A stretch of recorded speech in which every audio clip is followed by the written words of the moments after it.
And we on. Gia, back up in this. You already know, man.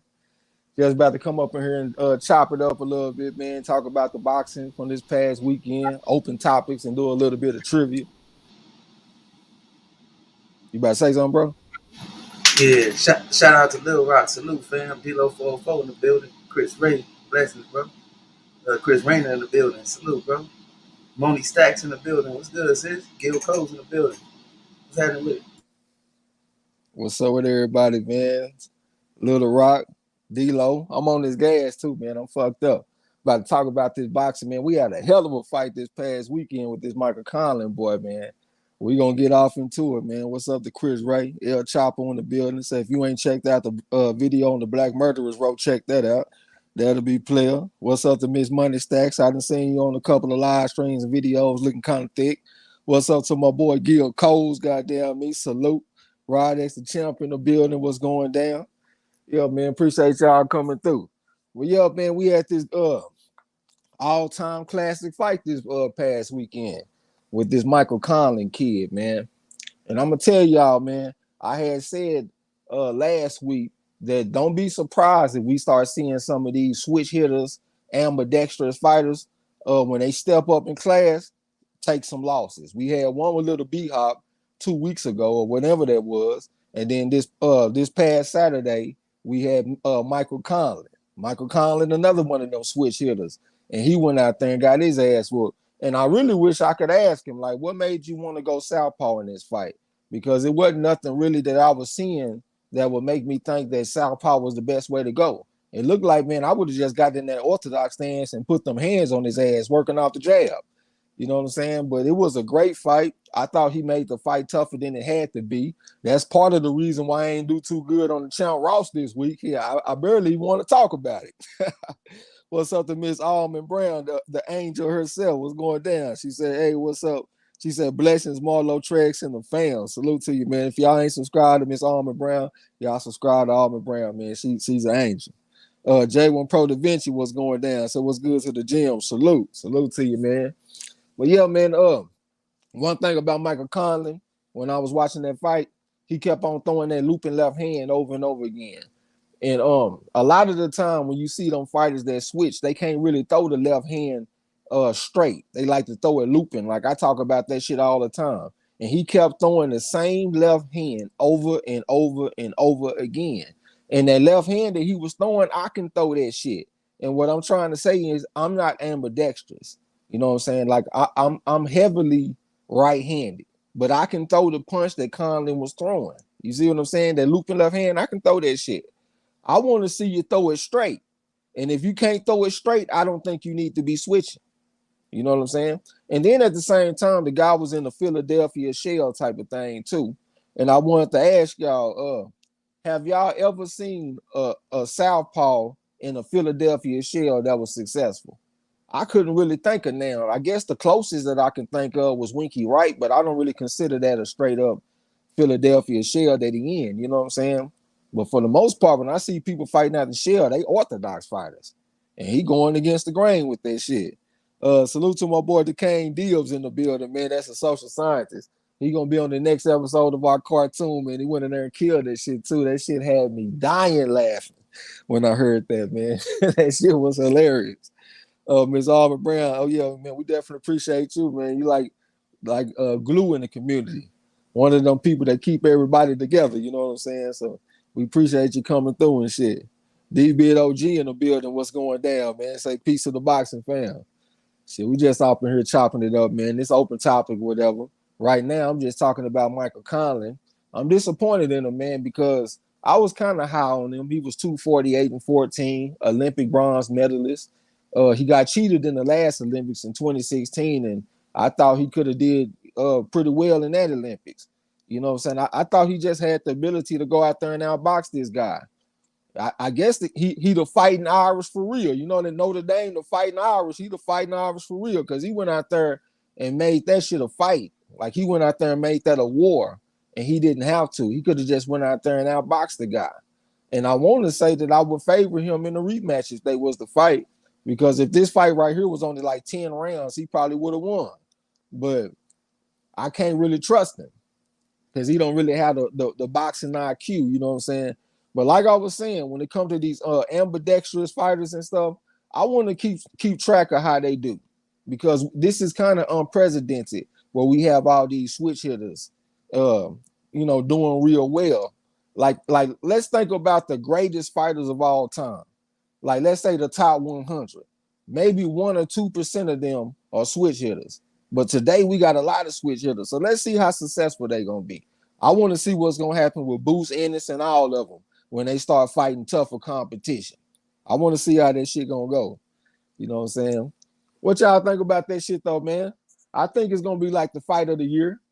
It was that type of fight. It only had like one round that was kind of slow. I think that was like the 7th round or something like that. But it still ended with some fireworks. So I'm gonna go ahead and call it right now. That shit right there was the fight of the year. But shit, if y'all don't want to chop it up about boxing, man, we can get off into the boxing trivia or whatever. It don't even matter. I see my boy King of Kings on the panel. What's up, bro? Salute to you. Hey, that shit ended with a bang. I thought that Conlon was gonna end up putting it off, but shit, I guess he spent all his gas money and Lewis finished his ass late. Yeah, I thought it was the gas, but also the tactics. You know what I'm saying? I just didn't understand him switching southpaw and all that shit. I just didn't think it was necessary. I thought he could have went out there orthodox and got smooth on his ass. Right as a chance, so there was a brutal fight. It was a brutal with a brutal ending. Like it ain't every day that you see the fight ending with a man getting knocked out the ring. That was a historical fight. That was an all time type of fight, man. Folks gonna be talking about that fight 100 years from now. You know what I'm saying? Like it was that type of fight with a storybook ending. I'm talking about the guy got knocked down in the first round, looping left hand right on the chin. It was similar to that knockdown that Luke Campbell put on Ryan Garcia. Dude get up, dust himself off, and get right to work. You know what I'm saying? Pressing the action. Action-packed fight. I'm talking about they going back and forth all night. And then the end with him knocking the kid out the damn ring and the fight over. That was an amazing fight, man. I hate that we didn't call it. What's up to Bruce Gold? Salute to you. Say salute, my brother. We just off here chopping it up, man. We're going to do a little bit of boxing trivia, too. You know what I'm saying? What else took place this weekend that stood out to you, bro? That was like the main course. Yeah, nothing else really stood out to me. Okay. So, hey, man, we might just go ahead and get into some trivia, man, since ain't nobody really going back and forth on the boxing talk. Type of one in the chat if y'all want to go ahead and get started on the trivia. Or if y'all want to just chop it up about boxing, type of two. I'm just saying ain't nobody really saying shit. I ain't got just a ton of boxing questions, man. I do got a nice little amount, but not like I normally do. It ain't too crazy either because I know that we've been kind of slow on the trivia, so I ain't gonna come in and just hit y'all hard on the first shit. It's some real manageable type of stuff. You know what I'm saying? Salute to my boy Moody Trayweather. What's going down? Miss Almond Brown, she done typed the one in the chat. I appreciate that, even though I know you ain't about to answer now question. It's all good though. See, we can also talk about the boxing that's coming up too. You know what I'm saying? We got some decent fights and shit. I haven't got a chance to check out that McKinnon that's going up against Virgil Ortiz. But what be kind of throwing me off about the fights that's coming up, like they cool, but at the same time, they like 12-1 favorites and shit. You know what I'm saying? Like Ortiz, he a big favorite in his fight. Prograis a big favorite in his fight. You know what I'm saying? The usual suspects, well, not the usual suspects, but the main guys are in some fights where they major favorites. DeCane said that damn Sandy Ryan was a cautionary tale this weekend. I don't even know who Sandy Ryan is. That sounds kind of familiar. I don't remember seeing that on the Chan Ross though. Man, I got my ass toe up on the Chan Ross this week, man. God damn. Hey, there's one person in particular that I'm waiting to see though, man. I got to get on his ass about his showing in the Chan Ross. Alvin Brown said she'll Google that shit already. The Kane said they stepped her up too early against a vet and got her exposed. You know what? I was thinking about that too, because we just had two fighters and Little B Hop and Michael Conlon that just fought for their first major titles, if I'm not mistaken. I might be wrong about that, but I think they just both fought for their first major titles. And they ain't got a whole bunch of fights. You know what I'm saying? Both of them, what they had, about 16, 17 fights, and they both went out there and got their ass whooped. You know, that's kind of like what they doing these days, like when they got the decorated amateurs, they put them on the fast track. But back in the day, like in Sugar Ray Leonard day here, they would have their title fight when they got about 25 fights. And now today, all the kids want to get on the fast track and get title shots when they got 12, 15, 16 fights. And we just saw two of them bite the dust. So that show you the danger in that shit. I'm not saying that it shouldn't be taking place. If you feel like you can get it done, go do your thing. But it is dangerous. You know what I'm saying? It might not be no walk in the park. Rodney's a champ said two, give the people a chance to come through. All right. Bruce Gold said I'm hitting on some Bubba's gift. I ain't heard of no Bubba's gift, but that do sound like some Bubba Kush mixed with some God's gift though. What you got in your gas pump over there, bro?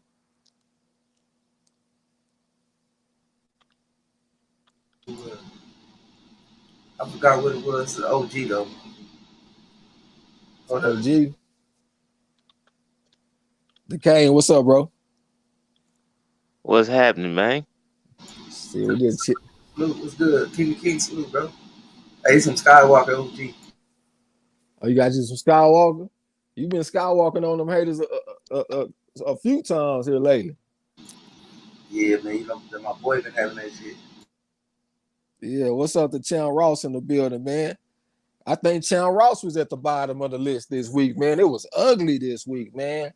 I'm talking about it was 15 fights and I only got 60 points, man. That's 40% where I come from. It ain't been that low. I think that's the worst I done, man. That shit was crazy. 40%? Man. Rod S. Champ said this is off topic, but 76ers and Nuggets are playing a hell of a game. I ain't even been on the basketball, bro. I don't even know who on the teams, except for the 76ers. I know they got the big motherfucker that went to Duke. What's his name? Joel Embiid. That motherfucker was cold when he was at Duke too. I thought he was gonna be out of there when he fell and hurt his back. Well, shit, that motherfucker a beast. And I know he got James Harden over there with him, but I don't know nothing about the 76ers though, man. I ain't gonna lie. Rod S. Champ said he got his customary Tahoe, white Tahoe and some Coronas tonight. Chan Ross said he got the Bubba Kush tonight. Somebody about to say something? Hey, let me tell you about Sandy Ryan real quick, right? So she was supposed to be like a pretty good amateur. I don't know her record because I ain't got access to your secret amateur record thing that you Archives. have. Yeah, your secret amateur record archive. But so she fought this lady named Erica Annabelle Farias, right? And Farias had 5 losses, but they was all at the top level. She lost to Pursoon, she lost to Cecilia Breakers, she lost to McCaskill, and then she lost to Michaela Mayer. But she So fighting some beasts though. yeah, them the only losses she ever had. So she went in there with Sandy Ryan. I guess Sandy Ryan thought since she upcoming, she power puncher. Last fight, she knocking some lady off her feet with a little uppercut to the body and all of that. But she came in here and just looked. I don't know. She looked like she don't bend at her waist. Her legs are stiff. Like it looked bad. Like you couldn't tell this kind of shit in her previous fight. Well, I guess you could if you got a sophisticated eye, but she just got exposed this weekend, man. Okay, so the girl that's been fighting the tough people, she ain't never been stopped before. Nah, she never been stopped. So okay, so that's a strength of schedule fight, man. We got one fighter that's like, let's say they're a football team. Them motherfuckers playing Alabama and Texas and Oklahoma and all these good ass teams. And then the other fighter, let's compare her to a team. She going out there playing Marshall and Central Michigan and all this kind of shit. You know what I'm saying? Right. And that fighter and that one that's playing Alabama and shit, she hanging tough with them, going the distance, not getting stopped. That's strength of schedule, man. That motherfucker battle tested. You know what I'm saying? Yeah, exactly. That's right. She A was 9-2 37 Alabama. years old too. King, what's up, bro? Hey man, welcome to the show, man. I appreciate it, man. I had some mic issues, but I had to correct it because I want my fans out here to be missing me. You feel me? Hey, that's the first on the corner, man. I ain't never heard a man welcome himself to the show. But that's what's up, though. Salute. That's legendary shit right Yeah. That's right. That's right. Represent, man. Nah, I'm feeling good, man. Having a good week last week. I was in Vegas all week, just chilling, having a good ass time. Feel me? So, that's what's up. Back on the corner again. Already. Only the king of kinfolk can welcome himself to the function like that. King of the kinfolk. Hey, Rod as the child just corrected me. He said Embiid went to Kansas. I just pictured my mind. I saw him in blue, and I saw him falling underneath the basket and on the ground holding his back. So I said Duke, but yeah, Kansas.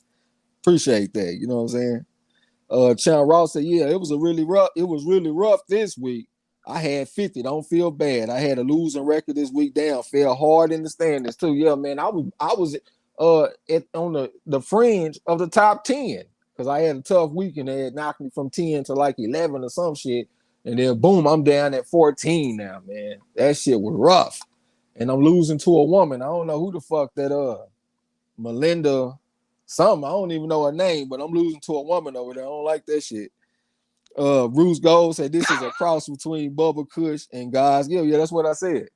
Yeah, that's what it sounds like, a cross between Bubba Kush and God's Gift. Alma Brown down there laughing. Yeah, this man crazy. Then welcomed his own self to the show. It's all good though. Yeah, man. So I know you be on the women's boxing, Decane. What happened with that damn Bop girl? Her last name was Bop, and she fought some chick. Both of them had like 2 losses. Did you check that shit out? Man, I remember seeing that fight, but I don't even remember who she fought. But yeah, she lost the fight. I Yeah, and just I remember had that. Bop. Yeah, I had Bop, man, and that shit hurt me, man. You know what I'm saying? We also had I'll refresh my memory on that. Look that up. we had a nice upset too, man. That Jezreel Corrales, he fought this dude. His last name was Mordueno, and he was undefeated. Had a bunch of knockouts. I want to say he was like 27-0, 23 knockouts or some shit like that. And I had Corrales at first, and then I went and looked at the odds, and I saw that the other guy was like a 2.3 to 1 favorite, and I was like, man, I might be tripping. But I wanted to take Corrales because he fought some good guys. You know, he fought like Little B-Hop, for example. The guy Southpaw, amateur background. But the odds makers had him as underdog. I was like, man, maybe I'm tripping. Because my underdog picks, I've been losing them hoes lately. But I would have been right on that one, though. And I keep on getting that guy mixed up with the Southpaw that fought last week. Goddamn, I can't think of what his name is. I keep on saying that guy fought Little B-Hop, but it was really this Jezreel Corrales. Salute to D-Lo 4-4 Boxing, man. That's a voice of reason. What's going down?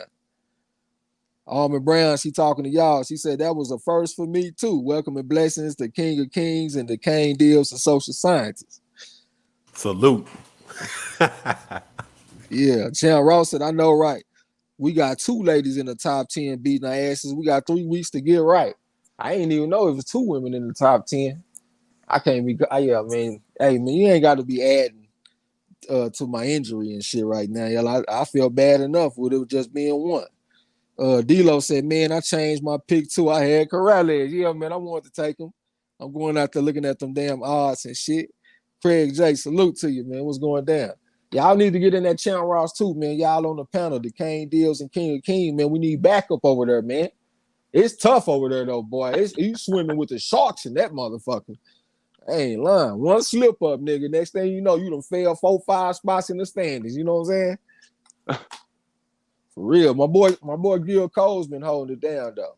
He right there snug in the middle of the top 10. He like number 5 or something like that, hanging in there. You know what I'm saying? Square business. So what fight y'all looking forward to that's coming up, man? I know we got like a slow month and shit. Shit gonna be slow until next month with the pay-per-views and all that kind of stuff, which I'm not happy about. Say, why they be doing that shit, man? Why they be getting all them pay-per-views and putting them all close together like that, man? That's that new age sloppiness, man. Because a lot of these pay per views used to be on like you had your main months in May and stuff like that. And they used to be these fights were together, man. But now they act like everybody's pay per view. They don't even build it up for you to want to watch the pay per view. You're supposed to get these little intermediate fights like that. Rolly versus Tank. That's a fight you get for free so that we can think of Tank fighting somebody bigger down the line. But now that's the one you pay for. You know what I'm saying? So it's crazy. Yeah, the only one that feel like it's worth it is the damn Earl Spence and Ugas fight. I mean, that is for history. You know I'll what I'm put the saying? Charlo and Castano fight in there too. That's pay-per-view too? It probably is. I'm not sure, but it gotta be. Well, it wasn't pay-per-view the first time. That shouldn't be Oh, no goddamn pay-per-view. Don't okay, even I put might be that in wrong. the atmosphere, bro. Okay, Square you right. You business. right. My bad. Well, shit, Yeah. this weekend, man, I'm looking forward to the Regis Prograde fight and your boy Virgil Ortiz's fight. Regis. Yeah, I'm looking forward to that shit, man. They just big favorites though, man. They like 12-1 favorites and shit. Man, the So they thing about that Virgil Ortiz fight, bro, is the dude he fighting is 21-0, but he got 2 knockouts. yeah, that man, what the fuck he about to do with that, bro? Ortiz finna run through this dude, Yeah, like wet toilet tissue out there, man. What's man. up to Hyphy being the #1 troll in the game? He said, "How is Deontay Wilder right now in the WBC and he hasn't won a fight in over 2 years?" Well, shit, man, everything don't have an explanation. I just looked at the top Niggas, 10. this nigga Hyphy bringing up some man. You just bring up random niggas that even fought in a year, bro. Have you looked at those WBC rankings? Some of the fighters ain't even alive no more. They got dead fighters ranked in the WBC, dog. Yeah, I know on BoxRec they got Wilder in the top 10 pound for pound on their little list. You know, it's always a raggedy list on goddamn where. You know what I'm saying? Sheedy Ellis #1. no, because What's the way BoxRec does it does it like a scoring system based on who you fight. Now, a lot of times it's trash, but it don't matter if you fought him recently. So even if you lose, let's say Tyson Fury's like 100 points, and if you lose to him twice, you still get 100 points because you fought a 100-point fighter. So that's how it does it. It's corny as hell because you be like, how the hell's what's the name in the top 10 and stuff? But that's how BoxRec do it. It's like accumulation of points or shit depending on who you fought. Hey, let me tell you something. They lists be bullshit. But when you look at them stars be square business. Cause I done bucked them stars a few times on the Channel Ross. Like it'd be one dude, let's say he got 4 stars, and I pick another dude that got 3 stars. That 4-star nigga get right on his ass every time. I'm talking about I'm like over going against that shit. So whatever they doing with them stars is square business. Yep. You know what I'm saying? Say like let me give you one example. They had Chocolatito, right? Chocolatito got 5 stars. He just fought this dude as his last name is Martinez, 3.5 stars. The odds makers had Chocolatito as a slight favorite. He was like a 1.5 to 1 favorite. He went out there and got smooth on that youngster ass. Them 5 stars showed up on his ass. You know what I'm saying? So whatever they doing, man, them stars is square business, man. What's up to Blackbeard? Salute to you, man. Welcome to the gym. This your first time. He said Earl Spence versus Ugas fight gonna be lit. Yeah, that shit gonna be lit, man. I can't wait for that. You know what I'm saying? Just pretty much all the Earl Spence's fights be like events. You know what I'm saying? Be like real energetic. I love that shit. Blackbeard, he say the Kane deal facts easy win for Virgil. Yeah, I think so too. He talking to you, the Kane. Yeah. Yeah, shit. Blackbeard said that's a bullshit matchup. Yeah, it is, man. We're looking at the strength of schedule and stuff. I haven't studied the guy. I'm a B100, but I know that Virgil Ortiz was a 140-20 amateur. If I'm not mistaken, he might have been an Olympian. You know what I'm saying? National championships. Hey, shout out to Army Brown. Salute, sis. Derek Bailey. How you? Salute. What's good, fam? Blackbeard, welcome to your first time. J1 Pro, the building. What's good, bro? Fired up. Fire this shit up, oh man. Derek Bailey, the man of the hour. He came in there and got second place on the board this week. It was a tough week, but Derek Bailey went out there and maneuvered through that shit. You know what I'm saying? Made the right picks on the board. I think he had like 94 points. So I think he got like 2 bonuses on the motherfuckers. Excuse me. So yeah, man, good shit to Derek Bailey. We needed somebody to hold it down. D-Lo said WBC may yield him a mandatory. So yeah, that's square business. I don't even know what you're talking about, but whatever you're talking about, I agree with you. Blackbeard said WBC said Devin Haney belt has no value. Or what the WBC, I ain't an expert on the belts, man. I ain't gonna even lie. You know what I'm saying? For me personally, it's more about the names than necessarily the belts. I do recognize the accomplishment of collecting all the motherfuckers, but when it comes like if I'm gonna take a belt or a name, I'm gonna take that name. even over collecting all the belts. Like, let me give you an example. We saw what Terrence Crawford, right? Would take what Andre Ward did to Kovalev over what Crawford did collecting all 4 of them belts. I just got more respect for Andre Ward being the first person to knock out the Crusher when the Crusher was knocking out everybody. You know what I'm saying? I ain't trying to shit on Crawford. This ain't a moment to do that. I'm just giving y'all an example. Hey man, that's a good point though, man. It is about the matchups, and that's the thing about it. People be like, bring up Floyd, and they'll be like, "Oh, he was never undisputed." At one point in time, man, WBO, you couldn't even hold another belt if you had the WBO. So, I mean, that the undisputed thing is cool and all, but like you said, most of those rankings, like you guys are surprised by rankings. Rankings get purchased. Those ain't ranked based on who's the best fighter. You purchase your rank. The whole damn system is a pay-per-view, pay per buy, a ranking, pay for your belt. So it's all bullshit. So if I can't be mad at a fighter who's like, damn, I don't want to be giving up 10% of my purse to these belts, and I'm the man. So it is what it is. Yeah, and we can also say that it was tougher than that shit that Canelo just did. I got more respect for the Crusher at that time over Billy Joe Saunders, Caleb Smith, what is his name? Caleb Plant. Caleb Plant, yeah.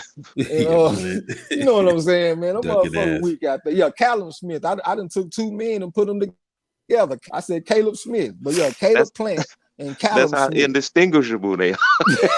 That's what I'm saying. A bunch of English dudes and a white dude from Boston, man. Come on, man. Hey, Let's get Black, From you, better. Tennessee, bro. And same, he looked like somebody from Boston to me. I don't care what part of hey, Tennessee Black, he's you from. reminded me of something I was thinking about. Cambosa's market is wide open with Loma out there fighting that war and shit, right? And I be seeing motherfuckers saying everything pointing toward Devin Haney, but Tank can sneak right on up in there and get that Cambosa's fight because he's looking for some bread, and Tank is pay per view. What y'all think about that? Shout out to Yeah, Black here, True Money. I take it. You know what Yeah, I'm that'd saying? be good, no I sweat. do think that that'll be. I'll take it as far as the fight go. I can understand if somebody want to make the case that like, damn, what the fuck is Tank done to deserve an undisputed type of fight? I know that it'll be for like 3 out of the 4 belts, but I take it though, like it's just as far as for what it is. You know what I'm saying? Take it. I guess nobody else want to give y'all take. No, hey, this is why I feel like, man, like I don't see why to me that's like it is what it is. Especially if Tank then wants to go mess with Devin. I don't like all the ducking shit, but at least to me that's a better matchup than him finding Lomachenko or whoever the hell else he's been trying to chase. Yeah, You said Tank fighting Cambosis. That's what y'all talking about? yeah. Cambosis want that check, so Marlo saying shit, get in there with Tank. That's pay per view. Yeah. Shit, why not? If Devin can't get the fight. And one more thing though. Y'all know I'm a Devin Haney fan, but I don't agree with a lot of y'all talking about everybody ducking Devin Haney. I think he in the fucked up position that he put himself in, and now he asking for a lot of money that motherfuckers ain't even gonna put up for, because they don't even know what the fuck he bringing to the table with that app, and his own promoter is putting him down. You know what I'm saying? So I don't think that motherfucker everybody just ducking Devin Haney. I think he's just in a fucked up situation. He gonna have to settle. So you right, man. The And zone is what? burning a bunch of fights, man. They just said that basically the zone, I think that was all cap anyway, but when they were talking about Heine, Mike Gill and Charlo fighting each other, and then like it's just I don't know, the promotion is not good at making any kind of quality fights, man. Even if they got all the fighters in the division, they don't make the fight. So it must be some funny style, because I've seen in their history where they're like, oh, we offered him this and that, and it's like, okay, I always hear y'all talking that, but come on, man. If you guys really offer him the biggest bag, and then we're saying the reason he trying to get all these other fights is collect the check, then why would he just take that fight? It don't make sense. So somewhere in it, there's details. The devil's in the details, as they say. Well, What I'm what pretty. Hearn said about Haney though? He said his promoter putting him down. Well, I ain't say his promoter putting him down because he is his own promoter, but I'm saying his co-promoter, Oh, okay. motherfucking Eddie Hearn always talking like he ain't doing nothing. He ain't Oh, bringing no new subscribers. You know what I'm saying? Shit like that. I thought he had So, done with Bob Arum on him or some shit. nah, he over there with he in Oh, the okay. zone. He with Eddie Hearn, man. Yeah. So when that's why when I'm I saying a lot of fighters that's on the zone, they all in the same predicament. So it can't call it no duck. You know what I'm saying? Because these motherfuckers in a fucked up spot where they people not trying to put up the money. You know what I'm saying? Well, yeah, I mean, Hearn was talking about letting Andre go so he could get some fights and all that shit. So I don't know. This is something that stood out to me about the zone. And I ain't real good at this kind of shit, man. So y'all bear with me. But they just seem like they kind of thirsty as a motherfucker. Like they are upstart type of company and they can't really afford to take no losses. So like all of they main event fighters, the motherfuckers gonna win by hook or by crook. Like one of the best bets in boxing right now is to take an in-house to zone fighter to win the fight. They are not gonna lose. They'll rob you before they let the motherfucker lose. You know what I'm saying? So then when they say that they making offers to other fighters, I have been hearing that they also put in the contract that let's say the other fighter was to win, the zone will have the rights to promote their next one or two fights or something like that. And they not reporting that like openly and shit. Like they talking about the amounts of money. Like they'll say we offered this amount of money or we offered that amount of money, but they not including the fact that they also want to have the rights to the guy's next one or two fights if you do win the fight. You see what I'm saying? And that type of reason right there is a reason why a lot of fighters turn down fights. Because what's the damn southpaw that fought Golovkin, man, that they ain't got no power? Willie Monroe. Willie Monroe made a video, man. It's right here on YouTube. I assume that it's still up. But he talked about different reasons that fighters turn down fights. And it's not always because they fear a fighter or some shit like that. It be stuff like that in the contract. Like let's say you fight Manny Pacquiao and you beat him. Well, Manny Pacquiao promoter might want to have the rights to 50% of your intellectual property for the next 3 years.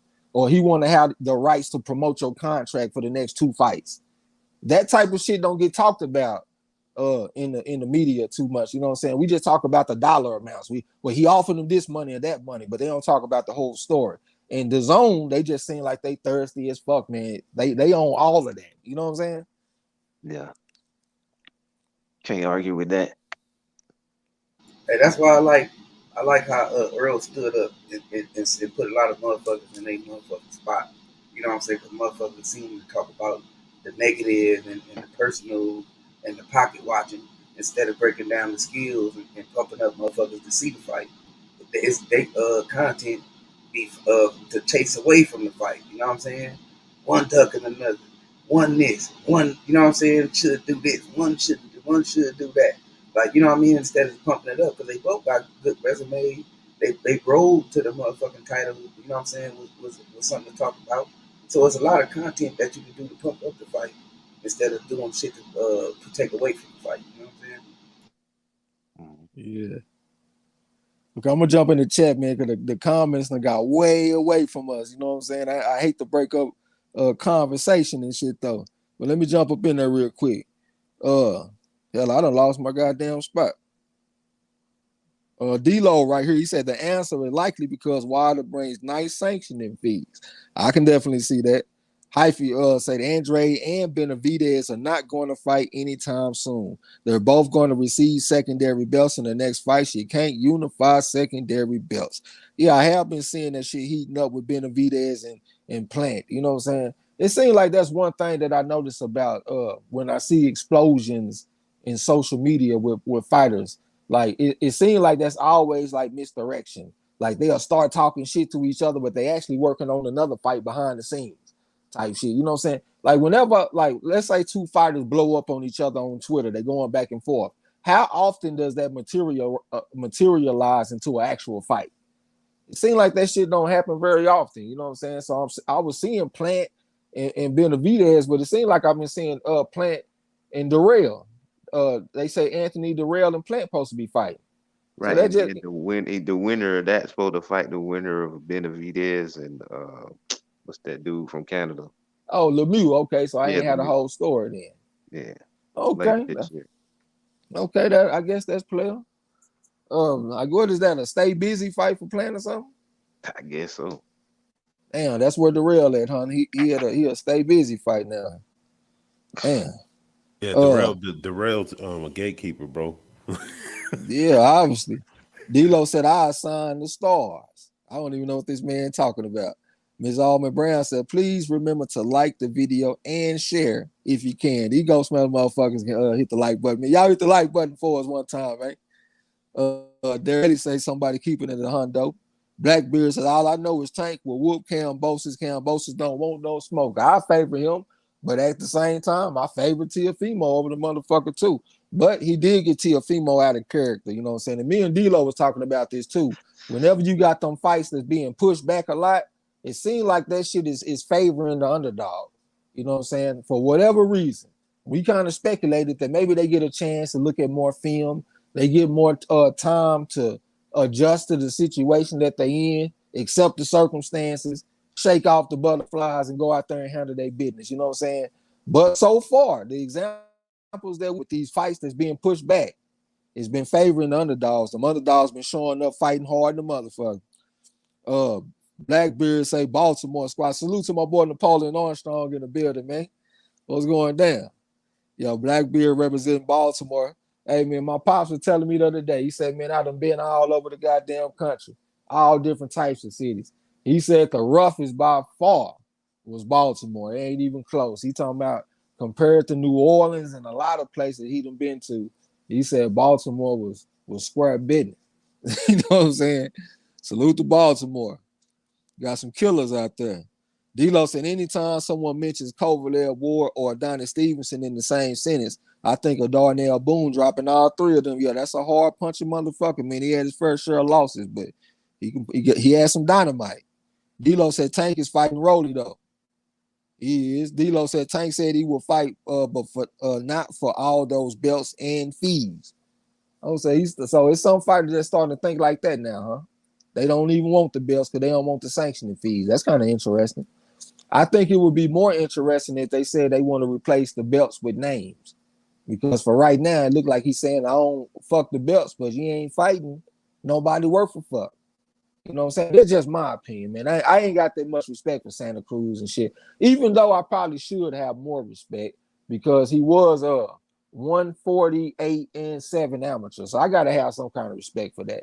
But the fact that he started so low, because he fought at a low weight class and then came up in weight, that's what made me think he was kind of weak, and that's why I felt that way about Barrios. What you about to say?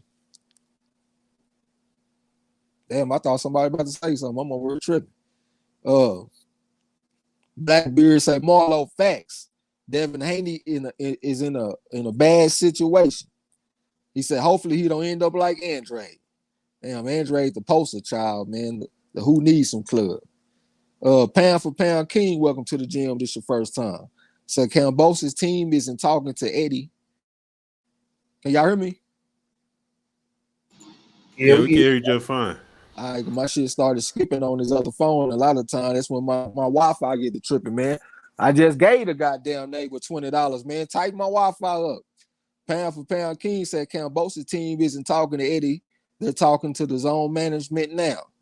Isn't talking to Eddie. Okay, man. I don't even know what that means, bro. I am so not on the business side of boxing, bro. Like I focus on what's going on in the ring. So when it comes to all of that shit, man, you're gonna have to talk to one of the brothers on the panel.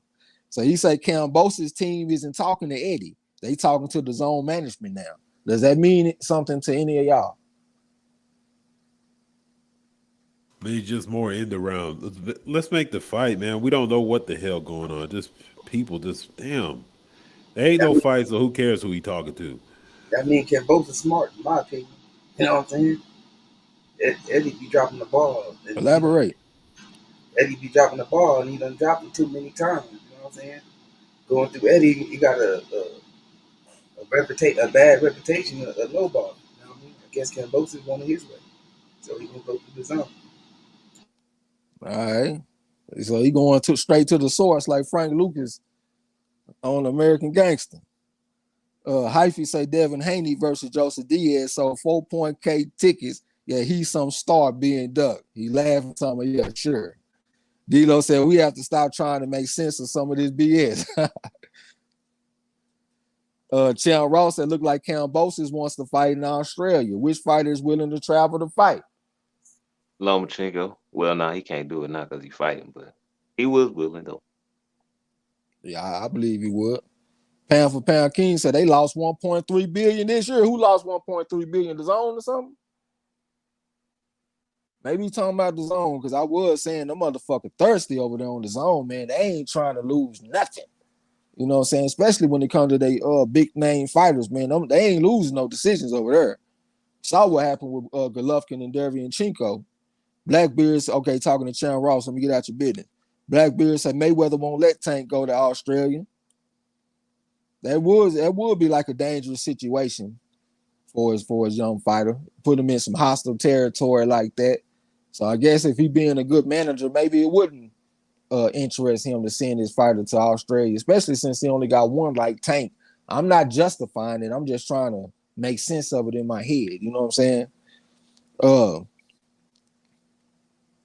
Pound for pound King said the Zone got $4 billion inject fresh money, goddamn. So they got some big money over there then. Says they ain't thirsty, is what they saying. D-Lo said the Zone running a hustle over there. Yeah, that they is. But ain't the motherfucker is a Russian billionaire or something? He one of them oligarchs.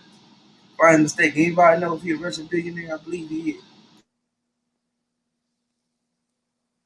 Yeah, I understand. I just be looking at their actions though. Like, damn, man, it just be seeming like if it's some close fights and shit, them favors be getting it over there, man. That just be making me think they ain't trying to take no steps backwards as an upstart company. They got 100% motherfucking rate. Hook or crook. Hook or crook. Blackbeard said, and Tank wanted to travel around the world, and Mayweather said no. Sit your ass down somewhere, boy. Matter of fact, don't even be in Baltimore. Get your ass out here to Vegas so I can keep an eye on you. When you out there in Baltimore, you be missing weight and shit, man. I don't trust all that. I need to have you right here up under my arm. Blackbeard say free Tank hashtag. He said give Tank a power ship. Hyphy said Spence turned down the fight with Cotto because it required him to be promoted by Golden Boy Promotions for 3 additional fights. That's what I was just talking about that Willie Monroe be talking about, man. And I done heard that with other fights. I'm on this gas right now, so my mind is kind of drawing a blank, you know what I'm saying? But yeah, that's like I done heard that shit in the boxing history books. Well, not heard it, but I read it in the boxing history books that I be reading, you know what I'm saying? So yeah, that makes sense why a motherfucker wouldn't want to take that fight. D-Lo said, there is so much more to negotiations than a purse split. Trey speaking some real shit. Yeah, pound for pound King said, highest every time Haney talks contracts, fighter after fighter. There are some issues, but then a bum steps up and takes it with no issues. That's for one of y'all, man. I ain't just the best on that kind of shit. You know what I'm saying? The business. But shit, I don't know, man. Like they said, I guess he wants too much money. That's what Marlo said. The motherfucker done overestimated his worth is what I'm kind of gathering from what y'all saying. You know what I'm saying? He think he's some kind of foreign car type shit, and he really like a Caprice or something. And this motherfucker. Hey, what was the champ in the buildings? Shout out to Voice TV and Spirit of Justice. What was the question again, bro? Voice TV, salute. Pound for pound King said, highest every time Haney talks contract, fighter after fighter. There is some issues, but then a bum steps up and takes it with no issues. Yeah, that's why I say all these motherfuckers ain't ducking, man. And you want to be the star of the show all the time. That go with Gil Cole's question. He said, well, which fighter makes Devin more money? Cambosis or Tank? Tank make Devin more money. Tank on pay-per-view. Cambosis is going to be on the app in Australia, most likely. And if it ain't, it's definitely not going to be on pay-per-view this way. It's going to be on BT Sports or some shit. Okay. Contract that's gonna call the man Devin the Caprice Haney. Hey, I bet there are people in the chat like, man, why is this nigga even talking if he don't know shit about boxing? Let me explain. Well, this kind of shit, we consider this peripheral boxing. You can't go nowhere in the world and get in a boxing gym or go to the ring and tell somebody I'm an expert on boxing negotiations, or I'm an expert on boxing history, or I'm an expert on the flyweight division. And they gonna be like, oh yeah, I respect you for that. Nigga, can you box? We understand, you know what I'm saying? We know boxing. So that's where it starts and ends for me. All this other shit is like, I understand that it matters a little bit, but my mind don't be grasping that shit as something important. Like I really don't even care.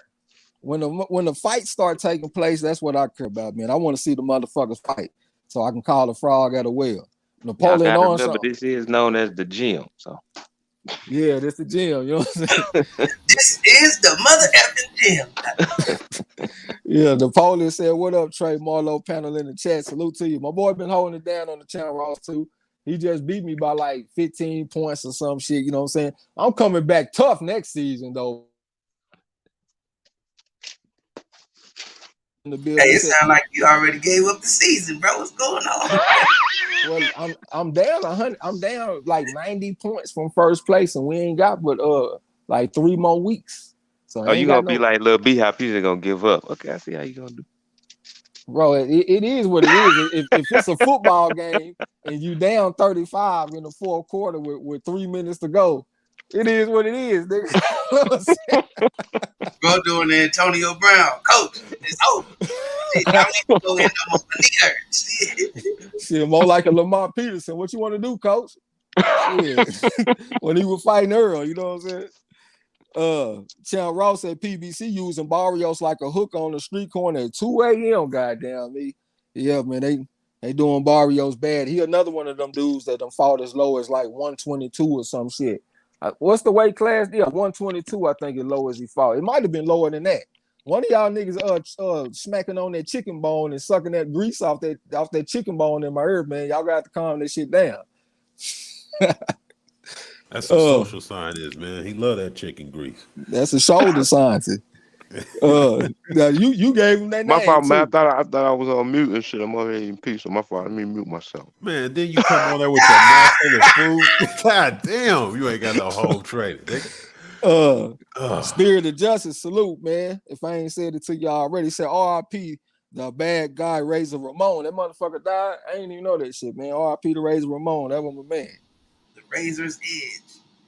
Yeah, Hey, I liked him with Scott Hall too in the NWO. y'all remember this throwback moment? Hey, my shit's lagging. That nigga woke up and said, my shit's lagging. Sleep like a motherfucker. Salute to Voice TV. Say salute to the corner panel in the chat. Pound for Pound King said Lou DeBella doesn't want to deal with Eddie. Too much arguing is going on. Okay. Chan Ross said no doubt. Okay, talking to Gil Cole. Hyphy said, Trey, why is Dillian White considered a great body puncher when he loses balance and leaves himself open when he throws that left hook to the body? Well, I know people be saying certain shit, man. I never really looked at him as a body snatcher. You know what I'm saying? I saw that he got an improved jab from when I first seen him because he only had like 6 amateur fights. He was like 6-0 with like 5 knockouts or some shit like that. So like when I first saw him, he was kind of crude a little bit, but as time done progressed, I see he done developed a little jab, come back with the right hand, come back with the left hook. One thing I do like about him is that he's not afraid to punch with a guy. And that's the way that he hurt Anthony Joshua. Because Anthony Joshua threw that right hand and Dillian White came right over the top with that left hook and he hurt that motherfucker. I love that shit. You know what I'm saying? And that's the same way that Joshua got hurt against Ruiz. Don't be afraid to punch with him, man. Because if you can be tighter with your technique and come back with your hook real tight, you can hurt Joshua if you punch with him. But I never looked at Dillian White as a body snatcher, bro. So I can't answer your question, man. I never saw that in his style. D-Lo said Eddie be talking out of both sides of his mouth, playing three card money with these motherfuckers' careers, whole time smiling and talking them up in their face. Yeah, you got me thinking about Kell Brook with that shit, man. I just think that's a damn shame how he did that man career. Gil Cole said, which fight makes more money for Devin? Kambosos or Tank? I think that's a good question. You know what they say? They say Kambosos got a whole country behind him. Well, Tank do got a big name, man. Tank is pretty popular, rising star. Hey, Man, that whole country stuff don't mean nothing. You ain't. Remember when they was hyping up and T.O. was talking about, oh, I can go over there and make 10 million with Kambosos. Man, Kambosos ain't got no crowd like that, man. He ain't got no money generating thing. It's the same thing like when we used to be arguing about the UK stuff. They'll fill a stadium with 100,000 people with $20 tickets. You know what I mean? So it's like, come on, man. That Home Depot center we saw out there. Remember, bro? Straight up. Tim Farmer was fighting with the scissor lifts and shit in the background. The nigga gonna be Oh fighting yeah, in the damn woods somewhere with They gonna kangaroos kill that bouncing motherfucker. around. But the yeah, that whole was a country Tevin shit, Farmer fight. yeah, that shit means something if they bring it over here and it's the American dollar. You know what I'm saying? It'll be a way bigger fight if you could do like Pacquiao do and get Or them over even here. like Wilder and Fury. Yeah, something like that. But going over there, it ain't gonna be as much as a Tank versus Devin Haney over here. You know what I'm saying? I think Tank is the bigger wallet for and one of them fighters. You know what I'm saying? I agree with y'all, but I will say though, we haven't had a chance to see what Kambosos generates since he had his victory. You know what I'm saying? Last time we checked, he ain't got that type of support. But since he done went out there and shook up the world, he might have a lot more support now. You know what I'm saying? Hey, punch Smollett. What you talking about, Willis? He said niggas always jealous. What you talking about, Willis? D'Lo said Tank already fought in the UK a while back. Maybe Floyd lets him go. Yeah, I remember that fight when he fought that Leon Walsh. I think that was his name, Leon Walsh. Tank went out there and knocked his ass out. The kid was like undefeated or something. I think that's the fight where it might have been the fight Tank came out with that Michael Jackson. Or was that against the dude that just lost to Ramirez, the sniper? Maybe Pedraza. maybe that was against Pedraza. But I do remember his fight against Leon Walsh in the UK though. Rod S. Champ said the devil is always in the details. Absolutely.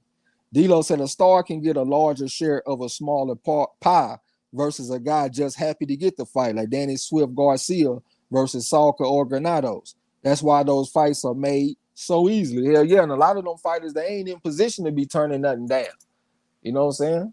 You got to be at the top of your division to be making just the big money. And if you already got a few losses and you still got a family to take care of, how the fuck you gonna be turning fights down? You better get your ass out there and get in the ring.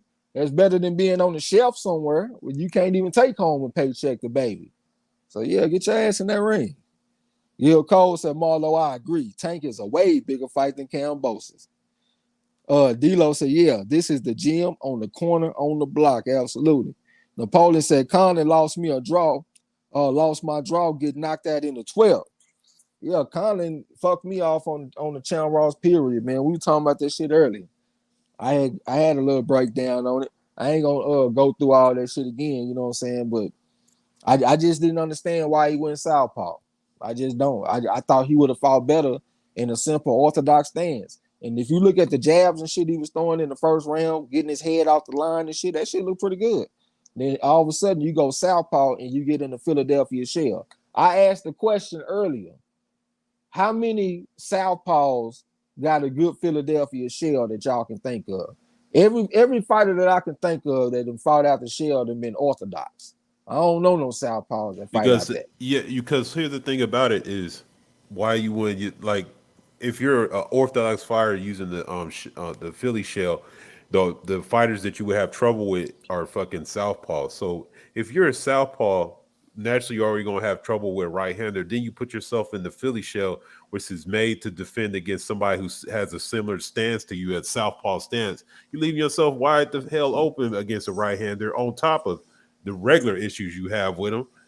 The straight right hand already a problem for a right hander. So you go into the shell with your shoulder forward, like that's ridiculous.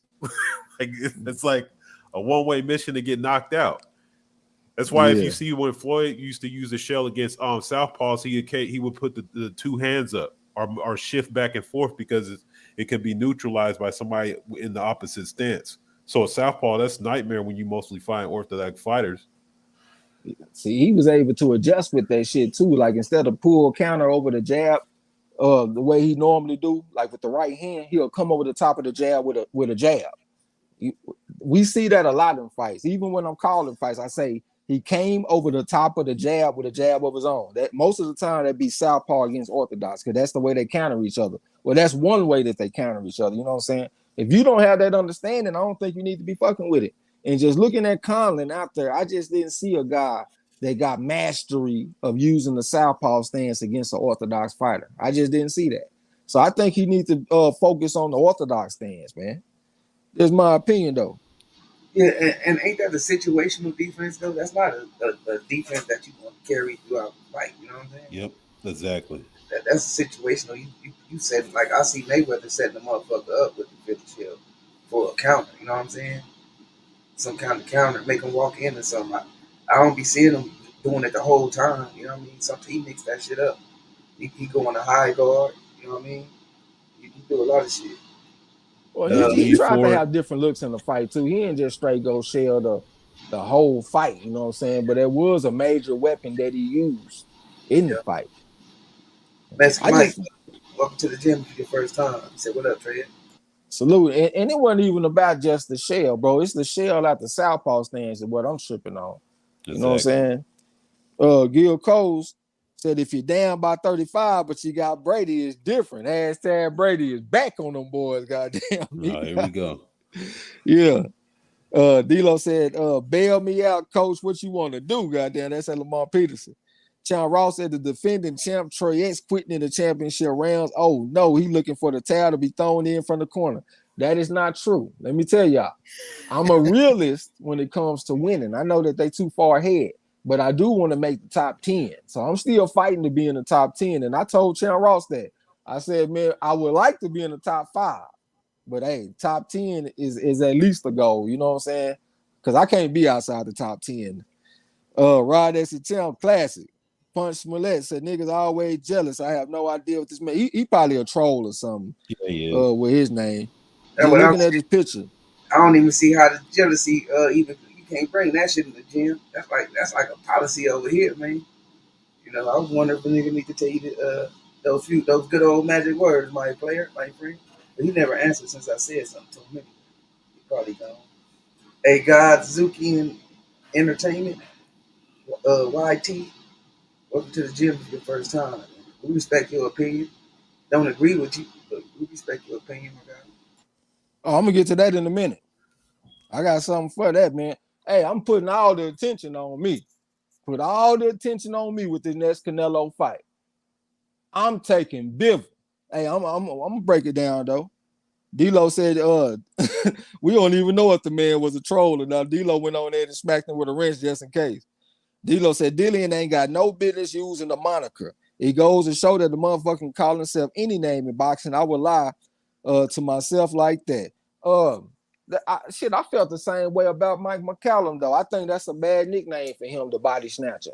When I think of the body snatcher, I think of a guy that's constantly trying to get on the inside and rip shots to the body like a pit bull Cruz, or maybe even an Earl Spence, somebody that's coming in behind the jab, going to the body just viciously. And I know that the body snatcher had a good body attack, but I think he was a lot more than that. I think he is one of the most sophisticated fighters in the history of boxing. So when I just hear the name body snatcher, I don't think he do him no justice. You know what I'm saying? I think he should have had a name that's more fitting, like a mongoose type of name that let you know that this is a cerebral type of fighter, not just a brawn fighter. You know, well, yeah, a brain fighter, not just a brawn fighter, is what I'm trying to He say. should have been called the scientist. Some shit like that. That should have been player, even though I know your name, the scientist, but yeah, you know what I'm saying? Right as the champ said, there's been a lot of classic moments on the corner. Oh, yeah, that was a classic when that motherfucker fell asleep. My shit's lagging. Hey, my boy Mexican Mike right there, man. That's one of my good friends right there, Square Business. We go way back to like, I can't say just way back to like 2005 or some shit like that. That's my boy, though. We done went out there and got us some money. We done done all kind of shit. You know what I'm saying? So salute to my boy. He just subscribed to the channel not that long ago, so he coming through showing some love. Salute to you. D'Lo said, Australia hasn't had very many champions, especially unified. I think they will put it out, pack it out for Cambosa. I think so too, bro. On that. That's why I said, man, we got to see what he gonna attract once the motherfucker, since he done had this success. The Canes, you in the chat. This motherfucker be saying it on the panel. He said Australia is about the same size as the US as well. I think you trying to be funny, or are you being for real? Because I ain't too No, good with not geography. dead ass. It is. They about the same size? Okay. Yeah. I made a C in geography, man. I had a teacher from Lebanon, and I made a C in that shit in 9th grade. Well, I just Googled shit right now. So Yeah. Pound for Pound King said Kambosos had 1,200 to 1,500 people waiting for him at the airport upon his return. After a lockdown in Australia, not having someone to cheer on in boxing, Kambosos will probably get decent support. I think so too, bro. I can agree with you on that. You know what I'm saying? Napoleon Armstrong said Bivol better KO Canelo or else. That's a good point. It might be hard for him to win a decision. It might be impossible for him to win a decision. So I understand the dangers in the pick that I'm making. But I think that Bivol is going to put pause on this man. I've been studying Bivol, and I know people were saying that he slowed down. But I saw that Bivol was having trouble with tall fighters that's like 6'3" and 6'4". I know they got Craig Richards listed at 6'1", but he looks taller than that to me. And he looked like he was taller than Bivol. So Bivol having a problem with that tallness and that reach and shit. And Craig Richards, he's underrated. He took his first loss going straight from 6-rounders to a 12-rounder. Most fighters are going to lose in that situation. Let me say that again. He went from fighting 6-rounders straight to a 12-rounder. You'll lose a fight like that. You know what I'm saying? So, and look, on BoxRec, they gave him 4 stars. So I think he deserved them 4 stars. And I think he is an ass whooping waiting on somebody. He gave Bivol a tough ass fight. Matter of fact, I got him in the trivia. I'll go and put it out there. Because the motherfucker, I ain't gonna say too much, but I did put him in the trivia. But he was underrated. The other guy, I can't think of the Eastern European name. He was tall. He listed like 6'3" and a half. Another guy with that height. Canelo is not tall like that, man. Canelo probably tall as me. I'm about 5'9", and I'm being generous. I done saw some people say the man like 5'7". I even saw somebody say 5'6" and a half. I ain't gonna do him like that. But I say 5'7", 5'8". I think he gonna be tailor-made for this motherfucker Bivol, man. Bivol can go out there and do a little bit of everything, and that's what me and King of Kings were talking about. One of the reasons why Mayweather was able to beat Canelo, because not only is he like a boxer that can box on the outside, he can step to you and back you up a little bit. You know what I'm saying? And that's what Bivol can do. Bivol can box and he can bang a little bit. And I'm noticing a pattern with Canelo. When he fights these blue chip type of guys, he arguably loses the fight. Like when he fought against Ezralandi Laura, somebody coming out the Cuban boxing school, he arguably lost that fight. When he fought against blue chip fighter in Floyd Mayweather, he lost the fight. When he fought blue chip, and Mayweather was 84-8, by the way, something like that. Blue chip guy in Golovkin, older Golovkin, but he was still blue chip. Golovkin was like 345 and 5 amateur. He arguably beat Canelo. Some people say he beat Canelo in both fights. So when I compare them guys to Bivol, if you put any fighter that Canelo has ever fought, if you match them up against Bivol at 175, Bivol is the favorite. If you put Golovkin against Bivol at 175, Bivol will whoop his ass, in my opinion. If you put Laura against Bivol at 175, he gonna get his ass whooped. You can even take Mayweather and put him against Bivol at 175. He gonna get his ass whooped. So this man Canelo been fighting real close fights with guys that I feel that will get their ass whooped against Bivol. That leads me to believe that this motherfucker Bivol is in a class that he can beat Canelo. And I like the amateur record, 268 and 15. I like the amateur accomplishments. I like the bronze medal in the youth AIBA World Championships. I like all of that. And that ain't what Canelo been fighting. Canelo been fighting against Billy Joe Saunders. He ain't like that. I think he do got an accomplishment in the amateur. He might have been like a silver medalist or something like that, but he ain't got the volume of fights. Callum Smith, he ain't like that. Caleb Plant, he ain't like that. He was 97 and 20. We respect that, but he ain't like that. He's a class below this. I think that Bivol is gonna go out here and whoop this dude, man. I really do. And I like his attitude too, because they showed him some footage of Canelo sparring. And they were showing Canelo sparring against Frank Sanchez. And they were like, look at him, look at Canelo. He's sparring against Frank Sanchez. Bivol said, shit, I wouldn't give a fuck if he was sparring against aliens. You know, he didn't say it like that, but you know, he said it in his own way. But that's basically what he was saying. I wouldn't give a damn if he was sparring against an alien. He gonna get his ass whooped out here. So yeah, I'm riding with Bivol, man. And it's all based on off of boxing. It ain't no bias or nothing like that. You know what I'm saying? It's just based off of my breakdown. So I'm riding with it. Let me scroll down. Let me see where I'm at in the chat. Let me scroll. I done lost my spot. Okay, this cat, Guy Zuki Entertainment, say Canelo Alvarez. I just addressed that. I'm already down past that. Guy Zuki said, who edited Legends of Boxing, Black History Pictures in the Gym? That was El Chapo Chris Rayner that edited that video too, man. And I'm gonna tell y'all my favorite part on that video is when they get to Jack Johnson. You know what I'm saying? So he showed this little part with Jack Johnson standing by some stairs, and then he showed a close-up of Jack Johnson, and he got his wife behind him. I think she like hanging out the window of a car or a train or something like that. And then when Chris Rayner take it to the animation part, he spray paint the white woman out the picture. That shit was funny as fuck to me. I bet didn't nobody even notice that shit, but that shit was hilarious. But I died laughing when I seen that shit. That nigga spray painted the bitch out the picture. It ain't about you right now. We talking about black folks right now. You know what I'm saying? D-Lo says scientists came to his mind too when he talking about the body snatcher. Napoleon Armstrong talking about Dilly and Chupacabra white. Mexican Mike, my boy, said way back. Like extra long white tees, goddamn me. In my white tee. Gazuki say great. D-Lo said as bad as a motherfucker as Honey Badger is, I wouldn't mind a fighter using that, but I think old boy from LSU/NFL made him not want to mess with that. Okay, you think that's a good name for a fighter, Badger? Yeah, I guess I can see that. Aggressive type fighter. D-Lo said it may be hard for them to rob Bivol. He just can't coast in the championship round. Oh, yeah, he definitely got to go out there and fight for the whole fight. But that's something that I saw from him too.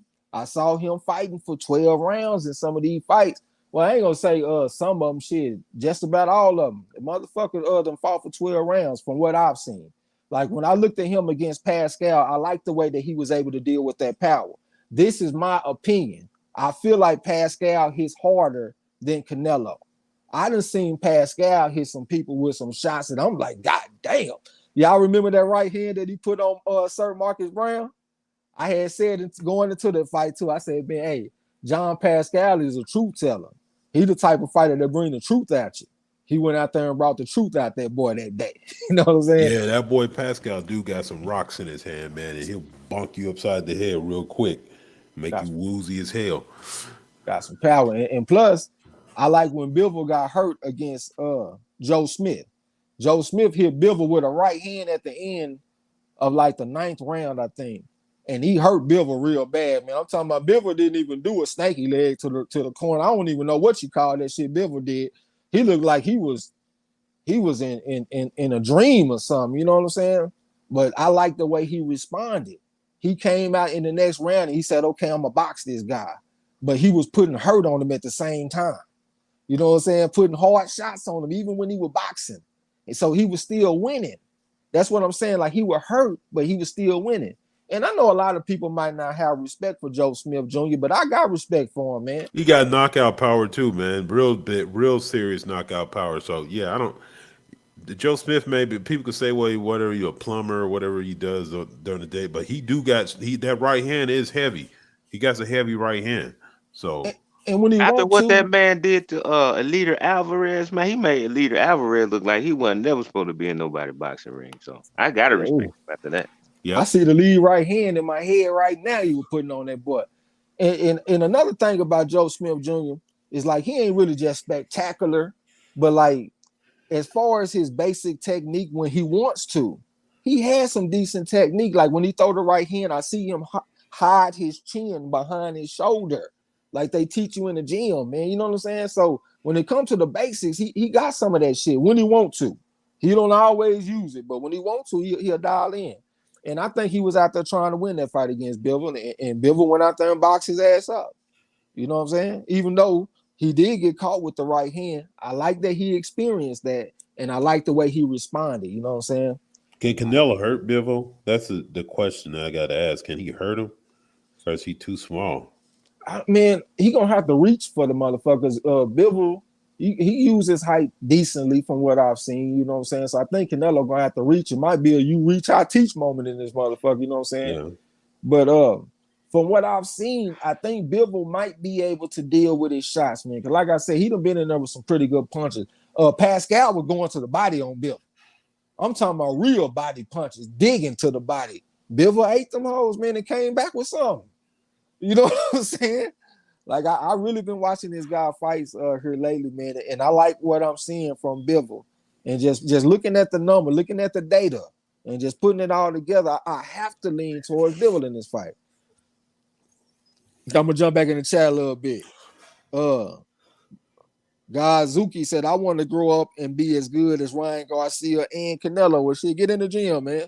If you want to be good as Ryan Garcia, you're going to have to go to the boxing ring and get you some fights. He was like 215 and 15, so you got a long way to go. And Canelo, what was he, about 46 and 2 or some shit? They got on BoxRec, 42 and 2. I guess you can catch up with him a little bit as far as that, but he is like a sponge because he learned from all of his experiences. So yeah, you got your work cut out for you, man. I don't know. You might get your ass whooped. D-Lo said Dilly and Booger Wolf White. Zuki said in boxing, I got you. Chan Ross said Trey's talking 3, 4, 5 stars. Like his star search with Ed McMahon. Hashtag throwback. Hey, I'm just saying, bro, I done bucked that shit several times this season. You know what I'm saying? As a matter of fact, the other one I'm talking about, Claudio Marrero. I get Claudio Marrero and Jezreel Corrales. I get them mixed up. But like a week or 2 weeks ago, Claudio Marrero, he fought a motherfucker. He fought an Eastern European that was 16-0-1.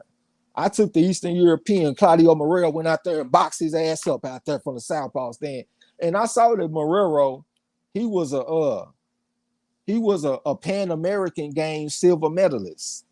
So that means he got a background out here. You know what I'm saying? Went out there and boxed that Eastern European ass up out there. Even though it was a majority decision, but still, he went out there and got the win. So, but look, Marrero, he had 3.5 stars. The other cat had 3 stars. 3.5 beat the 3 stars. And then they got Claudio Marrero with 4 stars out there. You know what I'm saying? I think it's something to them stars, bro. D-Lo said Bivol doesn't fold when he gets rocked either. He just stays on schedule, goddamn. See, that's the amateur background, though. When you got an amateur background, man, they ain't gonna just knock you off your square too easily. You know what I'm saying? You done been here before. This ain't the first time you done took a hard punch. You know how to respond, you know what I'm saying? So yeah, a lot of that's the amateur background. I saw a decent amateur make his debut too, man. He the son of a fighter. He the son of Raul Marquez. His name was Giovanni Marquez. I want to say he was 75-12 as an amateur. I saw that shit on the screen somewhere. It was something like that, but he was like I think a 2-time national champion or something like that. But he just made his debut, and he made his debut against an undefeated fighter that was 2-0, and he went out there and got on his ass. His opponent was fighting back a little bit, but I just thought that was a hell of a start for a fighter because most of the time you see them, they'll put a guy in there with somebody that's like 500, 1-1, or it might be somebody that's 0-2, 0-3. His first fight was against somebody that was 2-0 that could actually fight a little bit. I won't be surprised if that guy wins some fights coming down, you know what I'm saying, in the future. Maybe not against nobody that's good, but I can see him going out there winning some fights. I got respect for the Giovanni kid, man. I think he's gonna do something. And plus, he hurt his hand in his debut too, and he still shows something. All right, let me jump back in the chat. Rodolfo Rivero Jr., he looked familiar. Salute to you. Said salute God first time. Oh yeah, I was chopping it up with him not that long ago, man. I was on one of them boxing historian channels and shit. They were talking about Harry Greb, you know what I'm saying? That dude right there know his boxing, that Rodolfo Rivera Jr., man. He know that boxing. I see Toby Bartlett in the building too, man. What's up with you? Toby Bartlett, the bad motherfucker. He over there in the chat, Ross. He was down there throwing elbows with me coming down the stretch last season. And this season, he right there contending for the championship. You know what I'm saying? So salute to Toby Bartlett, man. Square business. D-Lo said Canelo has gotten very little separation versus the best he fought, even in the stoppages. Even in the style, okay, I know you talking about like Kovalev and stuff like that. Napoleon said Bivol better fight like himself and not be tentative. I hate when a fighter fight careful and damn near scared in a big fight. Toby Barley saying, what's up to Chan Ross when we get out your business? D-Lo said Canelo waited until John Ryder beat Callum Smith before he called Callum Smith's name. So he said he waited for him to cool off a little bit and show a little bit of slippage. But John Ryder, though, man, he was probably just underrated anyway. We just saw what he did against Danny Jacobs. You know what I'm saying? When you got them short southpaw, man, they go out there and give you some problems. They just be like just a weird type of fight. Salute to my boy El Fenici in the building. What's going down? So what's good? Salute to the corner, the block fam. He said, what's up to Tribe Issachar? Then he said, Marlo, what's good? What's up to social scientists? The Kane Deals. Hey, we're gonna do this trivia tonight too, y'all. I'm gonna catch up in the chat and then we're gonna do the trivia because we really probably should have been and done this shit because I know Marlo got to get up, man. So I'm gonna get through this and then I'm gonna get on the trivia. Chan Ross said Pascal throws big club shots. Hell yeah, man. And if one of them land, you might wake up next week. D-Lo said Pascal can crack. The motherfucker was supposed to retire years ago, but destroyed some undefeated contender in his retirement fight and then decided to stick around. Napoleon said Joe Smith hand out them blue collar ass. Yeah.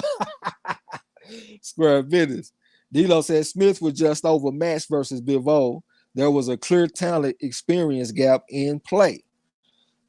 Yeah, talent and experience. I got you. Amateur background, all that. Napoleon said Marcus Brown. Okay, talking to D-Lo. Chan Ross said Joe Smith still working in the locally for iron workers. Goddamn, someone that's some loyalty. If I ever seen. Joe Smith must love his comrades union local 74. I don't even know what that shit is, man, but salute to him. Salute to my boy Eric Carr, man. What's going down? Chan Ross said, I never looked at the stars on Box Rec. You giving away those tips. Watch out. I'm climbing back up this week. I'm going with the star. Hey, it was a situation where I saw that it didn't work, though. It was two Eastern Europeans. I want to say one of them might have been from Germany or something. Now, I can't remember, man. I ain't going to even mess up the countries. But one of them was 3 stars and one of them was 3.5 stars. And the 3 stars won that one. And most people picked the 3.5 star guy because he was like 36. And the guy that he was going against was 26 and he only had 3 stars. And I did get that one right. You know what I'm saying? Pound for Pound King said, will Bivol go toe-to-toe with Canelo or boxing move like he did against Smith? I think it's going to be best to go out there and boxing move. You know what I'm saying? But mix it up, though. Don't just be a pure cutie like they like to call it. That's what they call it in the old school days. If you go out there and you just pure boxer like a Will of the Wisp, Willie Pep, you're a cutie. Don't be a straight cutie, man. We got to mix it up like Mayweather did. We're going to have some moments where we box the motherfucker, and then we're going to have some moments where we step to them and make an impression on the judges. Let them know for sure that we here to win. We're not here to survive. We're not here to be an opponent. We're not here for a paycheck. We are here to take these belts from this man or whatever, or to defend my belt. Matter of fact, Bivol the champion, huh? So, yeah, maybe that'll play a part. Normally, I just follow the money, though, but it might play a part that Bivol is the champion. So maybe some close rounds might go to Bivol. I doubt it, though. I would say they probably going to Canelo. Let me get out that bullshit. They going to Canelo. Chan Ross talking about, okay, talking to Rodolfo. Eric Carr said, I'm going to need some more respect on my picks. My upset game a little too raw to be finishing so low. I pulled Santos out the clouds by knockout, goddamn. Yeah, I had Santos, De Los Santos or something like that. I picked against him in the last fight, but I rolled with him in this fight. I took him by like 6-round knockout, though. I didn't think he was going to knock the dude out in 2 rounds. Rodolfo Rivera Jr. said it was too good to be true. I don't even know what this man talking about. Harvey said, I hope Lady Chan wins the Chan Ross tournament. I don't even know who Lady Chan is. But I'm going to go ahead and get into the trivia, man, so I can knock this shit out so Marlo don't have to be on the damn live stream too late. You know what I'm saying? And I ain't got just a whole bunch of questions. I got like about 40 questions. And since this is our first time doing it in a while, I ain't just go in on just no super hard shit. This is gonna be some manageable shit. You know what I'm saying? So let's go ahead and get started. So this is my first question. And if y'all want to answer the question on the panel, man, y'all got to go get in the chat because y'all got an advantage. Because y'all will hear the people, y'all will hear the questions before the people do. Okay, my first question. What Olympic bronze medalist was a 248 and 14 amateur and lost his first attempt at a major world title to a fighter nicknamed Lethal? We're going to start it out with something easy. Once again, what Olympic bronze medalist was a 248 and 14 amateur and lost his first attempt at a major world title to a fighter nicknamed Lethal? D-Lo come in talking about Darrell. Okay, Hyphy got that shit. He struck first blood. That'll be Michael Conlon. So that's Hyphy on the first question. Good shit. Next question. What fighter was an estimated 80-20 amateur, goes by the nickname El Orgullo de Martinillo, hold on, and scored a vengeful knockout in his last fight? So let me read that again a little bit more smooth. What fighter was an estimated 80-20 amateur, goes by the nickname El Orgullo de Martinillo, and scored a vengeful knockout in his last fight? And I got a mixture too, y'all. I got some current boxers, and I also got some boxing history. You know what I'm saying? I got it all mixed together. But these first questions are definitely gonna be modern day boxing though. All right, once again, what fighter was an estimated 80-20 amateur, goes by the nickname El Orgullo de Martinillo, and scored a vengeful knockout in his last fight? And that motherfucker served me some crow in his last fight too. And I said he scored a vengeful knockout because it was a rematch. His nickname, his initials are SM. SM are his initials. Okay, my boy Mexican Mike got that shit. He fresh off of Google because he don't know shit about no boxing. But that'll be Sublael Matias. So I'm gonna get that to my boy Mexican Mike. Sublael Matias. Okay, next question. Kenneth Sims Jr. is responsible for the only blemish on the record of what fighter who goes by the alias Too Pretty and has a knockout win over the Beast? Oh yeah, if y'all don't know the answer to the question, y'all can just type a 5 too. I see my boy Eric R dropped a 5 out there. Once again, Kenneth Sims Jr. is responsible for the only blemish on the record of what fighter who goes by the alias Too Pretty and has a knockout win over the Beast?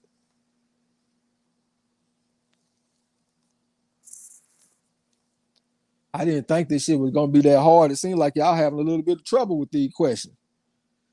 Hyphy say Rodriguez. I don't even know who Rodriguez is.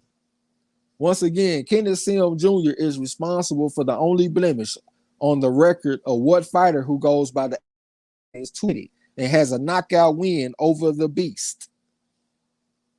Almond Brown dropped the 5. You got to go to Google. I didn't even know she was still in here. She's still hanging out. His initials are ML. ML are his initials. I think he's a southpaw, and he come from Ohio. He one of the up and coming fighters.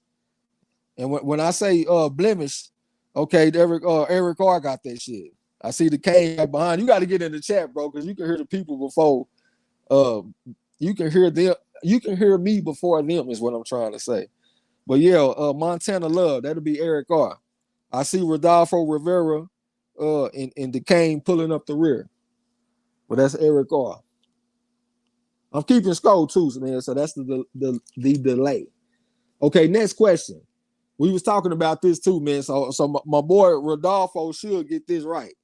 Who is the only man to defeat Frank Sanchez in the amateurs?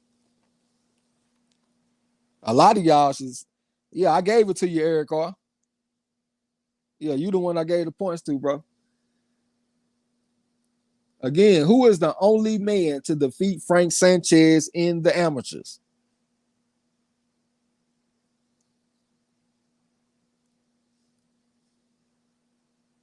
Y'all, I really be talking about this shit all the time, man. So y'all should get this right. Who is the only man to defeat Frank Sanchez in the amateurs? D-Lo got that shit. That'll be Lanier Perro. So that's D-Lo 404 boxing. Lanier Perro. Frank Sanchez was 214-6, and all 6 of his losses came to Lanier Perro. Next question. What underrated fighter has wins over Michael Fox, Alexander the Great, and Abel Ramos? And Paulin said, damn, I should have got that one. Yeah, you should have got that one, man. We talk about, oh yeah, Because you said that he might have to shoot that motherfucker. Once again, what underrated fighter has wins over Michael Fox, Alexander the Great, and Abel Ramos? Champ got that one. That'll be Lucas Santamaria. Hey, that's a Champ Raw special too. You know what I'm saying? That's why I got that question, because we had Lucas Santamaria served me some crow because I picked Abel Ramos. You know what I'm saying? But that's Champ Ross. Champ Ross. Okay, next question. What southpaw goes by the alias El Invisible? Has back-to-back decision losses to Memphis Miller in prime time and is coming off an upset win versus El Explosivo. I see y'all pulling up the rear. Hold on. Oh, no, Champ Ross got it first. When you came back with it again, you had me thinking Napoleon Armstrong was the first. Eric R. talking about my ass straight. No, sir. Once again, what southpaw goes by the alias El Invisible? Has back-to-back decision losses to Memphis Miller in prime time and is coming off an upset win versus El Explosivo. Okay, D-Lo got that shit. That'll be Jezreel Corrales. I see my boy Mexican Mike pulling up the rear. So that's another one for D-Lo 404 boxing. Next question. What undefeated light heavyweight goes by the alias Spider? Took his first loss by going from 6-rounders to a 12-rounder and gave Dimitri Bivol hell on 2 scorecards of 115 to 114 and 115 to 113. Mexican Mike said, that's with Mexican, bro. We be whooping y'all ass in the boxing ring, though. Rodolfo Rivera Jr., Craig Richards. Hey, I think he from over there. No, you ain't. You from California. Hell, I'm thinking about somebody else. But yeah, Craig Richards, that's Rodolfo Rivera Jr. The first time he done got on the board on you boys. Rodolfo. Shout out to California. That's where Marlo at too. Next question. What fighter was a 12-time junior national champion, amassed a 181-9 amateur record, is half Korean and half Mexican, and sports a 92% knockout percentage?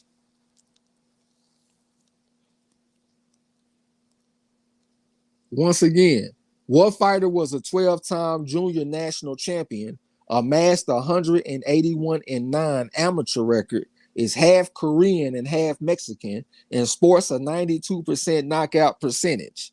Okay, that'll be hyphy with that shit. Brandon Lee, that's hyphy. I ain't gonna even lie, I was surprised when I read all that shit too. 181-9, I don't really see that in the style, you know what I'm saying? But it be like that sometime though. Next question. What fighter goes by the alias Babyface and is coming off back-to-back knockout losses to the same man? Mexican Mike said the Mexican Zombie. I don't even know who that is. I do remember a zombie in a Korean zombie or something in MMA. Once again, what fighter goes by the alias Babyface and is coming off back-to-back knockout losses to the same man? Miss Almond Brown said, y'all are good. I'll drop a 5 for every question. Give me a point just for listening. Okay, we're going to give you an honorary point. We're going to go ahead and put that out there right now. She get an honorary point. Okay, that'll be Champ Ross with the Adam Kaneki. So that'll be Champ Ross. Got his ass whooped fucking around with the Nordic Nightmare. You know what I'm saying? Okay, next question. Hold on real quick. Okay, next question. What fighter goes by the alias Magnifico and dethroned a long reigning champion in his last fight? Miss Almond Brown, yeah, we got you. Don't even worry about it. Once again, what fighter goes by the alias Magnifico and dethroned a long reigning champion in his last fight? Dilo say 2-time. Yep, 2-time with Kaneki. Rodolfo Rivera Jr. got another. That'll be Mark Mascayo. So that's another one for Rodolfo. Rodolfo Rivera. Good shit, my brother. Hey, this is going to get a little bit tougher in a minute, too, because I do got some history in here. You know what I'm saying? Okay, next question. What is the middle name of the oldest Russell brother? We all know about Antonio. We know about Gary Antoine. What's the nickname, what's the middle name of the oldest Russell brother? This is just straight up trivia. A motherfucker name. Most of the time we focus on boxing facts, but this is just straight trivia. D-Lo said if you want to call that shit dethroning, yeah, that's what we're gonna call for the sake of the trivia. You know, the man did officially win the fight. Napoleon got that shit. That'll be Gary Allen Russell. So that'll be Napoleon Armstrong. That's his first time striking the board on the board. Already. Okay, next question. What fighter was 181-5 amateur, goes by the alias El Boxy, and dethroned a rangy southpaw Brazilian champion? Once again, what fighter was 181-5 amateur, goes by the alias El Boxy, and dethroned a rangy southpaw Brazilian champion? Okay, that'll be Hyphy. That'll be Brian Castano. That's another one for Hyphy. Hyphy said he gonna make his presence felt in this motherfucker tonight. He said he underrated with his boxing knowledge.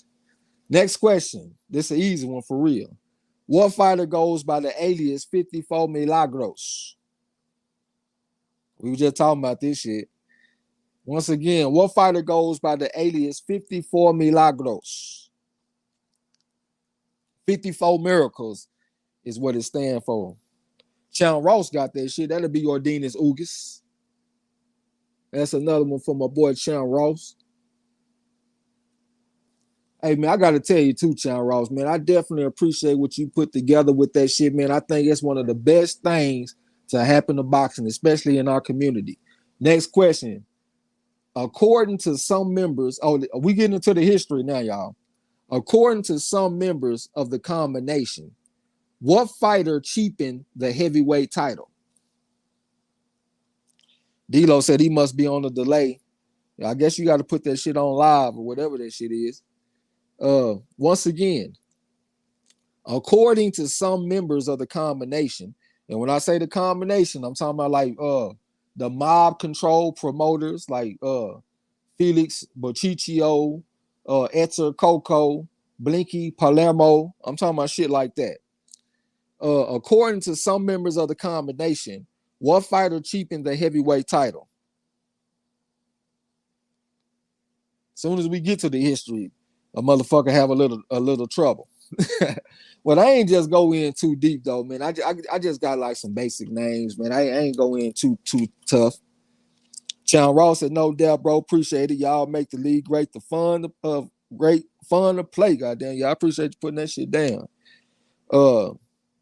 Napoleon say Floyd Patterson, Xavier the boxing nerd. What's up with you, man? He say Floyd Patterson, no sirs. Not according to the book that I got this shit from. I got this out the Jersey Joe Walcott book. I had to make sure I wasn't saying the answer. When I got this out the Jersey Joe Walcott book that my boy Gil Coles knocked out for me and shit. I see Joe Frazier, Jack Johnson. That answer makes sense. Jack Johnson, but that's not the correct answer though. Rodolfo Rivera Jr. said Marciano. Xavier the boxing there. That's a good guess. Is somebody that fought as a Charles. And if you think about it, just think about it. Just think about it for a minute, and it'll make sense. Because the person that really brought it, that was really adamant about it, was Felix Bociccio. And when he gave his answer, it kind of made sense. You know what I'm saying? Napoleon gave me an uncle. If y'all give me 2 more fives, we're gonna move on. Just think about it though, man. Who is a fighter that would cheapen the title in the eyes of like the establishment, I guess you could say. Xavier the boxing nerd, that'd be Joe Louis. And the reason is because Joe Louis had so many title defenses. He had 25 official defenses. I think he had 26, but one of them was an exhibition. And he had a Bomb of the Month club and all that kind of shit. And the combination, they felt like the heavyweight title fight should be an event that didn't take place that often. Because like when you go back to Gentleman Jim Corbett and all them guys, they barely even defended them belts. If you look at Jess Willard barely defended that belt. You know what I'm saying? So they felt like whenever the heavyweight champion defended his belt, it was supposed to be special. So when you get a fighter that's defending the belt all the time, 25 times, bumming the month club, they felt like that cheapened the belt. You know what I'm saying? So that made sense when I had read that shit. That's Xavier the Boxing Nerd. Okay, next question. What great fighter reportedly went 33-9-6 versus Hall of Famers, was light heavyweight champion from 1922 to 1923, and middleweight champion from 1923 to 1926? Once again, what great fighter reportedly went 33-9-6 versus Hall of Famers, was light heavyweight champion from 1922 to 1923, and middleweight champion from 1923 to 1926? That'll be Xavier the Boxing Nerd. That's the great Harry Greb. Xavier the Boxing Nerd, the great Harry Greb. Bad man. Wish we could have seen him fight. Okay, next question. What fighter went by the alias Little Chocolate and is widely credited with inventing shadow boxing? Eric Garcia, Sugar Ray Robinson, Rodolfo Rivero Jr. talking about battling Siki. Xavier said light heavyweight title claimant, American light heavyweight champion. Yeah, I got you. I'm just going off of what I had read off in this book. I ain't get too deep off into it because I do be seeing that shit with like different fighters, Spider, Kelly, and all them type of dudes. Okay, Rodolfo Rivero Jr. got that one. That'd be George Dixon. So Rodolfo Rivero Jr. got another one. Rodolfo Rivero Jr. Next question. Who is the only 5-time middleweight champion in history? This is an easy one right here. This is a race for the keys. Once again, who is the only 5-time middleweight champion in history? See, somebody like Xavier the Boxing Nerd, you probably shouldn't even be in here right now because this is just your basic shit. You know what I'm saying? Because I wanted this to be a review. I didn't want to just go in too tough on the first day. You know what I'm saying? But Sugar Ray Robinson is the answer. And that's Xavier the Boxing Nerd. I'm not saying you shouldn't be in here, but I'm saying you might not have that much fun tonight because I just got some basic questions. Next question. Who was the first man to stop Archie Moore? I see y'all down there with the Sugar Ray Robinson. That was a race for the keys. Once again, who was the first man to stop Archie Moore? I asked this question because this topic came up on the live stream and we couldn't think of this guy's name. So I just wanted to ask this question so we could try to lock it in a little bit. You know what I'm saying? But once again, who was the first man to stop Archie Moore?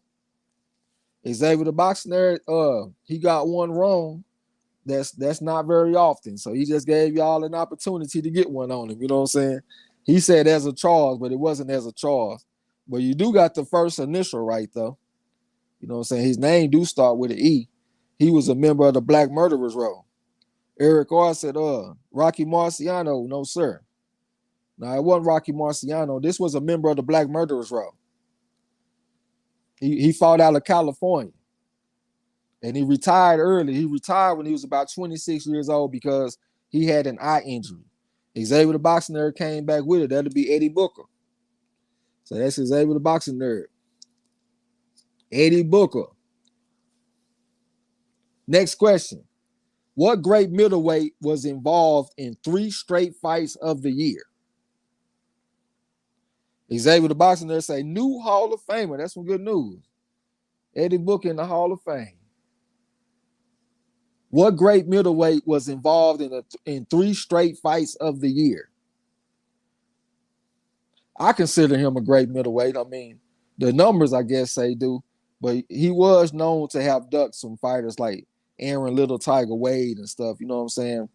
But I think he still deserved to be called great. Matter of fact, I just read a book about him not that long ago. Rodolfo Rivero Jr. got it. That'll be Tony Zell.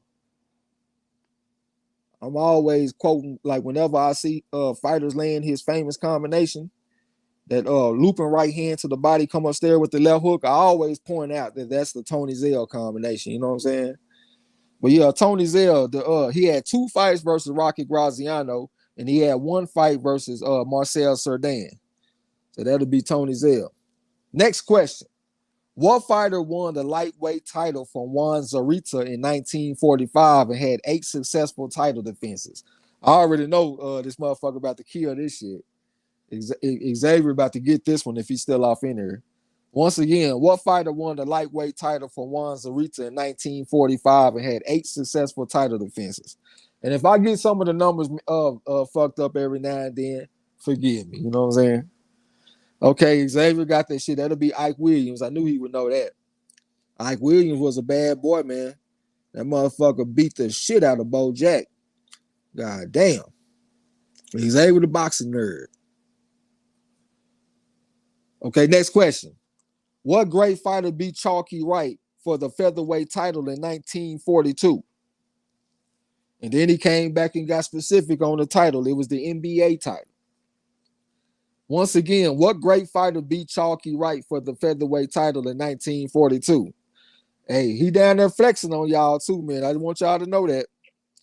He says Zarita beat Angott for the NBA title. Willie Pep is the person that beat Chalky Wright. So that's another one for Xavier the boxing nerd. He down there flexing on y'all now. Xavier a bad boy with this shit, man. He done won one of our tournaments before. And whenever he come in here, he be kicking ass too. Okay, we threw the first half of question. Next question. What fighter lost his heavyweight title to James J. Braddock in the upset of the decade?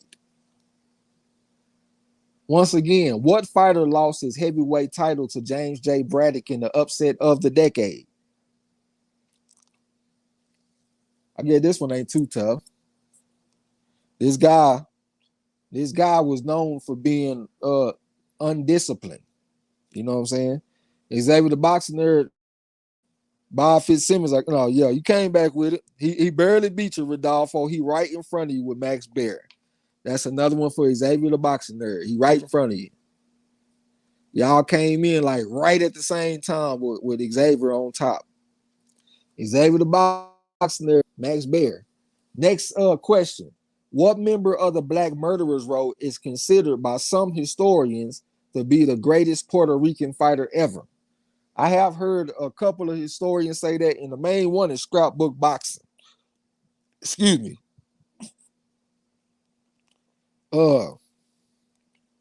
Xavier said Herb James J. Well, shit, that's his real name though. What you think about Jim Braddock or something? Okay, Eric Carr got that shit. He right there in front of Xavier, Coco Kid. So that's one for Eric Carr. Shit, say don't forget about him. Next question. Who is the first ever Puerto Rican world champion? Salute to my boy MZ Talk Boxing. What's going down with you, OG? Who is the first ever Puerto Rican world champion? I don't remember where I got this shit from either, man. I don't think I got this shit from no damn Google. I've been pretty tough on reading these books and shit. Once again, who is the first ever Puerto Rican world champion? I guess this shouldn't be a tough question. Some of these questions I kind of came off the top of my head, you know what I'm saying? But I do know this to be true because we had did a full live stream talking about some of these fighters back in the day. Once again, who is the first ever Puerto Rican world champion? Baker MZ Talk Boxing said enjoying life and learning on the corner, goddamn. Xavier the boxing nerd say Torres and Napoleon say Nunez. No sirs. Derek Bailey got what I got. That'll be Sixto Escobar. On Rival Boxing Talk, he real cold on this shit too. On Rival Boxing Talk said it was Sixto Escobar too. So I'm gonna go ahead and roll with that. That'll be Derek Bailey. Sixto Escobar. Next question. Who is the first ever Cuban world champion? Once again, who is the first ever Cuban world champion? Might be this might be the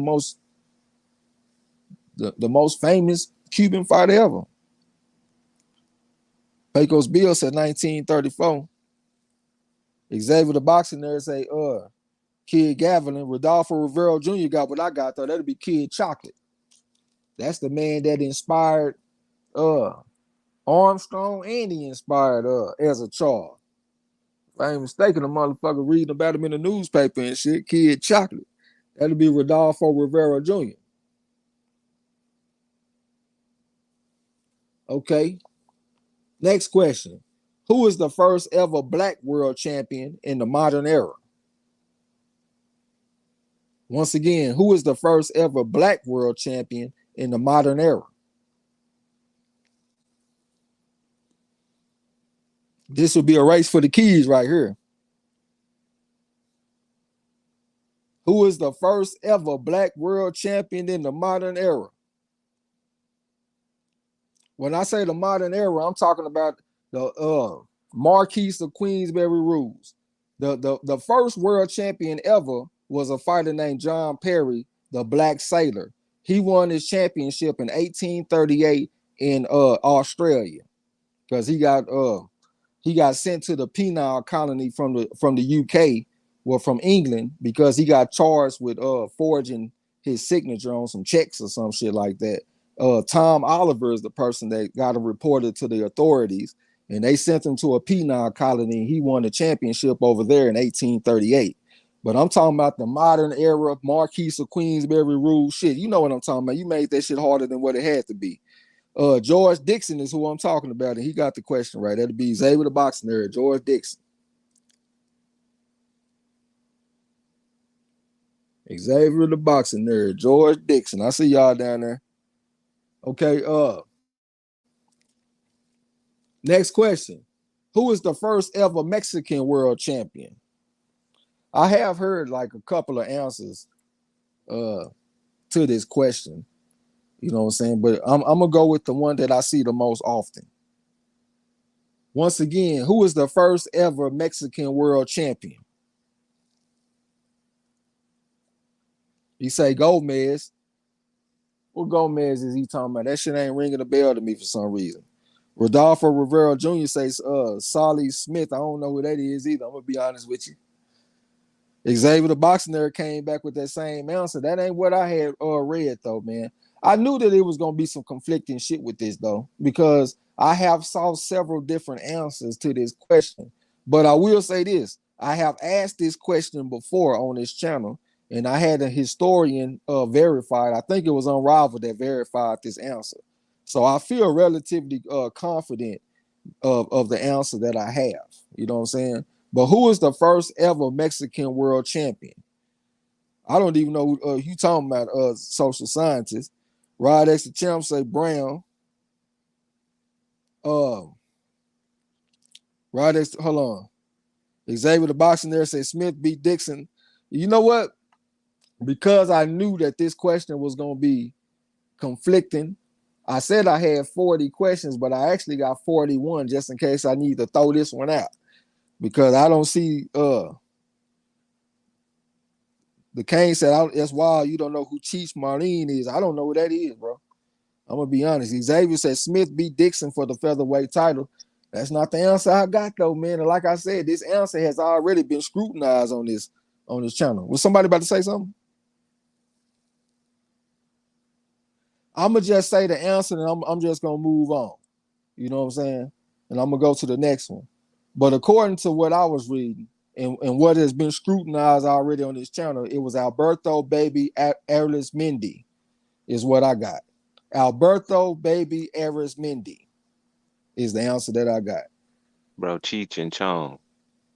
That's what I was thinking, but I thought you would actually come with a real fighter, bro. You know what I'm saying? I was thinking that, but I was like, I know he ain't gonna come with no shit like that. You know what I'm saying? Nah, I'm in that clowning, bro. Yeah, but according to what I got is Alberto Baby Arismendi, but I'm gonna go ahead and just keep it moving. But definitely open for corrections and shit, man. So if y'all just standing strong on that, but like I said, one of them motherfuckers already kind of confirmed this. All right, so I'm gonna go to the next question. The next question is, who was the first Filipino to win a world title? D-Lo said, what year? Who did he beat? Future trivia. Yeah, I'll go look at that shit some more. I need to go. I might go back and listen to the old live stream and shit, so I can find who had confirmed that shit. I don't see the answer to this question though. Once again, who was the first Filipino to win a world title? Xavier said Arismendi was the first alphabet soup Mexican champion. Okay. Derek Bailey got that shit. That'll be Pancho Villa. So he right there in front of you. That'll be Derek Bailey. I gotta skip that little old spot. Next question. What decade introduced fractional weight divisions? I see you down there with that shit, Rod. That's the champ. We coming down the stretch too, y'all. We ain't got that much more to go. I already know we've been out here chopping it up about boxing and shit. Motherfuckers kind of fatigued and got to go to work tomorrow. You know what I'm saying? So we gonna wrap this shit up. Don't even worry about it. Eric Carr said the 50s, no sir. Xavier the boxing nerd got that shit. That'll be the 1920s. Xavier the boxing nerd. The 1920. Next question. This is an easy one right here. This is a race for the keys. What all-time great fighter reigned as lightweight champion from 1917 to 1925? If my boy Haplotype Zero was off in here, he'd be on that shit quick. I see you down there, Rodolfo, with the 1920, but you got to be a little bit quicker than that. What all-time great fighter reigned as lightweight champion from 1917 to 1925? Xavier said 1922 was the first year to have 140-pound title fights. Then he came back with the answer. That'll be the great Benny Leonard, the ghetto wizard. Hey, he right there in front of you, Rodolfo. That's another one for Xavier, man. Xavier pretty fast, man. Xavier pretty cold. Xavier the boxing nerd. Okay, next question. What fighter won a decision over Harry Greb in 1923? Won 31 straight fights versus the likes of George Carpentier, Jimmy Delaney, Young Stribling, Mike Mateague, Jimmy Slattery, and Jimmy Braddock. Once again, what fighter won a decision versus Harry Greb in 1923? Won 31 straight fights versus the likes of George Carpentier, Jimmy Delaney, Young Stribling, Mike Mateague, Jimmy Slattery, and Jimmy Braddock. I got to mix one in every now and then. You know what I'm saying? Hey, to certain people, that's a very easy question. You know what I'm saying? But it can be tough, though. Y'all got the last initial, right? Y'all saying Leonard and Langford. His last name does start with an L. I see the Kane Dibbs, Gene Turner. That's a good guess. I suppose that's a good guess. No, that is it. Yeah, that is a good guess. I forgot. Yeah, that motherfucker did fight in that era. Yeah, he beat he won the championship in 1919, when he beat that big tall motherfucker that beat Jack Johnson. Once again, what fighter won the decision over Harry Greb in 1923? Won 31 straight fights versus the likes of George Carpentier, Jimmy Delaney, Young Stribling, Mike Mateague, Jimmy Slattery, and Jimmy Braddock. Okay, the Kane, hold on. Eric R talking about Looney. I can't give you Looney if you trying to say it. I got to get that to the Kane, even though he on the panel and he can hear me before y'all do. But that'll be Tommy Lockland. So that's one for the Kane, social scientist. Tommy Lockland. Okay, next question. What fighter failed to win the bantamweight championship twice, but went on to win the championship at 126, 135, and 140, and defeated 12 world champions? I see Derek Bailey down there with the Tommy Lockland, back fresh off of Google. Once again, what fighter failed to win the bantamweight championship twice, but went on to win the championship at 126, 135, and 140, and defeated 12 world champions? He's a great fighter, too. He's one of my favorites. If I call out some of his fights and shit, that's gonna make it too easy. His initials are TC though. Napoleon, man, you just determined for that shit to be the answer to something, huh? This man gonna say Pac-Man until that shit stick. It's gonna stick somewhere. Once again, what fighter failed to win the bantamweight championship twice, but went on to win the championship at 126, 135, and 140 and defeated 12 world champions? Napoleon Armstrong talking about the great Terrence Crawford. Ms. Almond Brown gave me a 5, man. Terrence Crawford, his initials are TC, huh? Now, this dude here, he got a little bit more juice than Crawford. You know what I'm saying? Crawford wish he had juice like this dude. I really didn't think this was that tough of a question. What fighter failed to win the bantamweight championship twice, but went on to win the championship at 126, 135, and 140, and defeated 12 world champions? So this lets you know that he is in he's in that club of 3 division champions.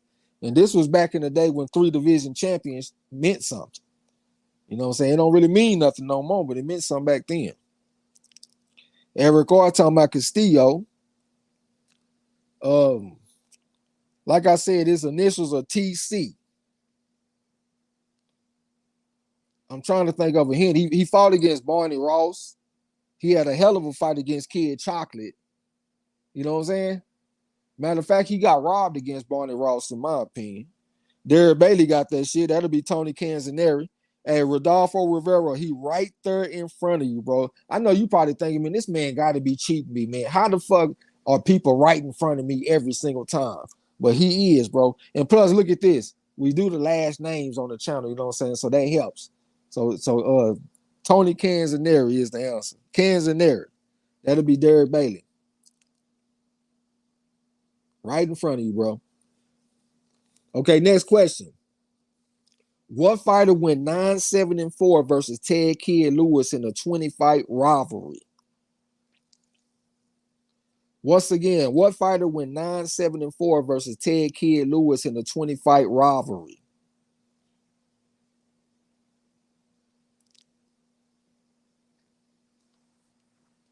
And his initials are JB. JB, are you with me? Once again, what fighter went 9-7-4 versus Ted Kid Lewis in a 20-fight rivalry? And his initials are JB. One of the greatest rivalries in the history. I guess until you go to the Black Murderers, bro. Hell, they had some rivalries over there too. Especially with the Black Team Foursome. Sam Langford, he fighting Joe Jeanette and all them dudes 18 times and shit. You know what I'm saying? It ain't Brown. Rodolfo Rivera Jr. got that shit. That'll be Jack Britton. Went 9-7-4 against Ted Kid Lewis. That's another one for Rodolfo. Rodolfo Rivera Jr. I started to fuck with you and say somebody was right in front of you again, but I say I ain't gonna fuck with him like that, man. You know, everybody can't take a joke. It's kind of late at night. Motherfucker might not be in the mood for a joke. Excuse me. All right, next question. This one gonna be kind of tough. What fighter made his name by defeating James Flood, the Bull's Head Terror, in an 8-round beatdown in 1881? This time we gonna take it back. Way back in time. You know what I'm saying? Once again, what fighter made his name by defeating James Flood, the Bull's Head Terror, in an 8-round beatdown in 1881? And this ain't no fighter from Antarctica that y'all ain't never heard of. You know what I'm saying? All these fighters are fighters that y'all done heard of. Man, we'll dig into some tougher shit next time. Rodolfo Rivera talking about, this motherfucker, 1881. Yeah, man, we had to take it back one time, bro. But he's somebody that you done heard of, though. I promise you. Once again, what fighter made his name by defeating James Flood, the Bull's Head Terror, in an 8-round beatdown in 1881? Yeah, man, we take it back to the bare knuckle every now and then. You know what I'm saying? One of our subscribers, Haplotype Zero, he loved that bare knuckle shit.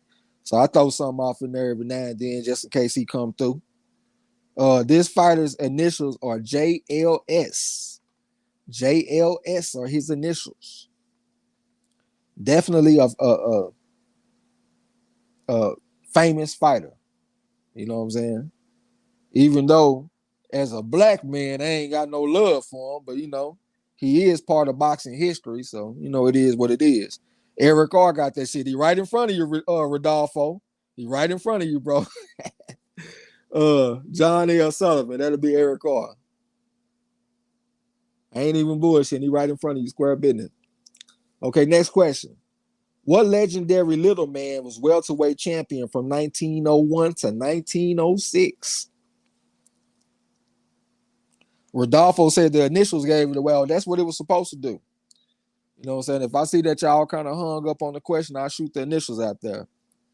Once again, what legendary little man was welterweight champion from 1901 to 1906? That'll be Rodolfo Rivera Jr. That'll be the great Barbados Joe Walcott. Yeah, I know what you're talking about, bro.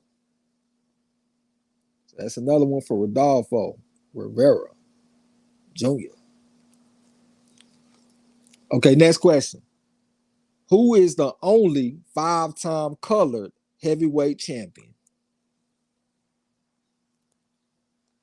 Once again, who is the only 5-time colored heavyweight champion? We coming down the stretch to on one. Yeah, this is the last half dozen questions right here, man. Once again, who is the only 5-time colored heavyweight champion? Rodolfo Rivera Jr. got another one. That'll be the great Sam Langford. Rodolfo Rivera Jr. Oh, yeah, another thing, too, I was going to say just real quick.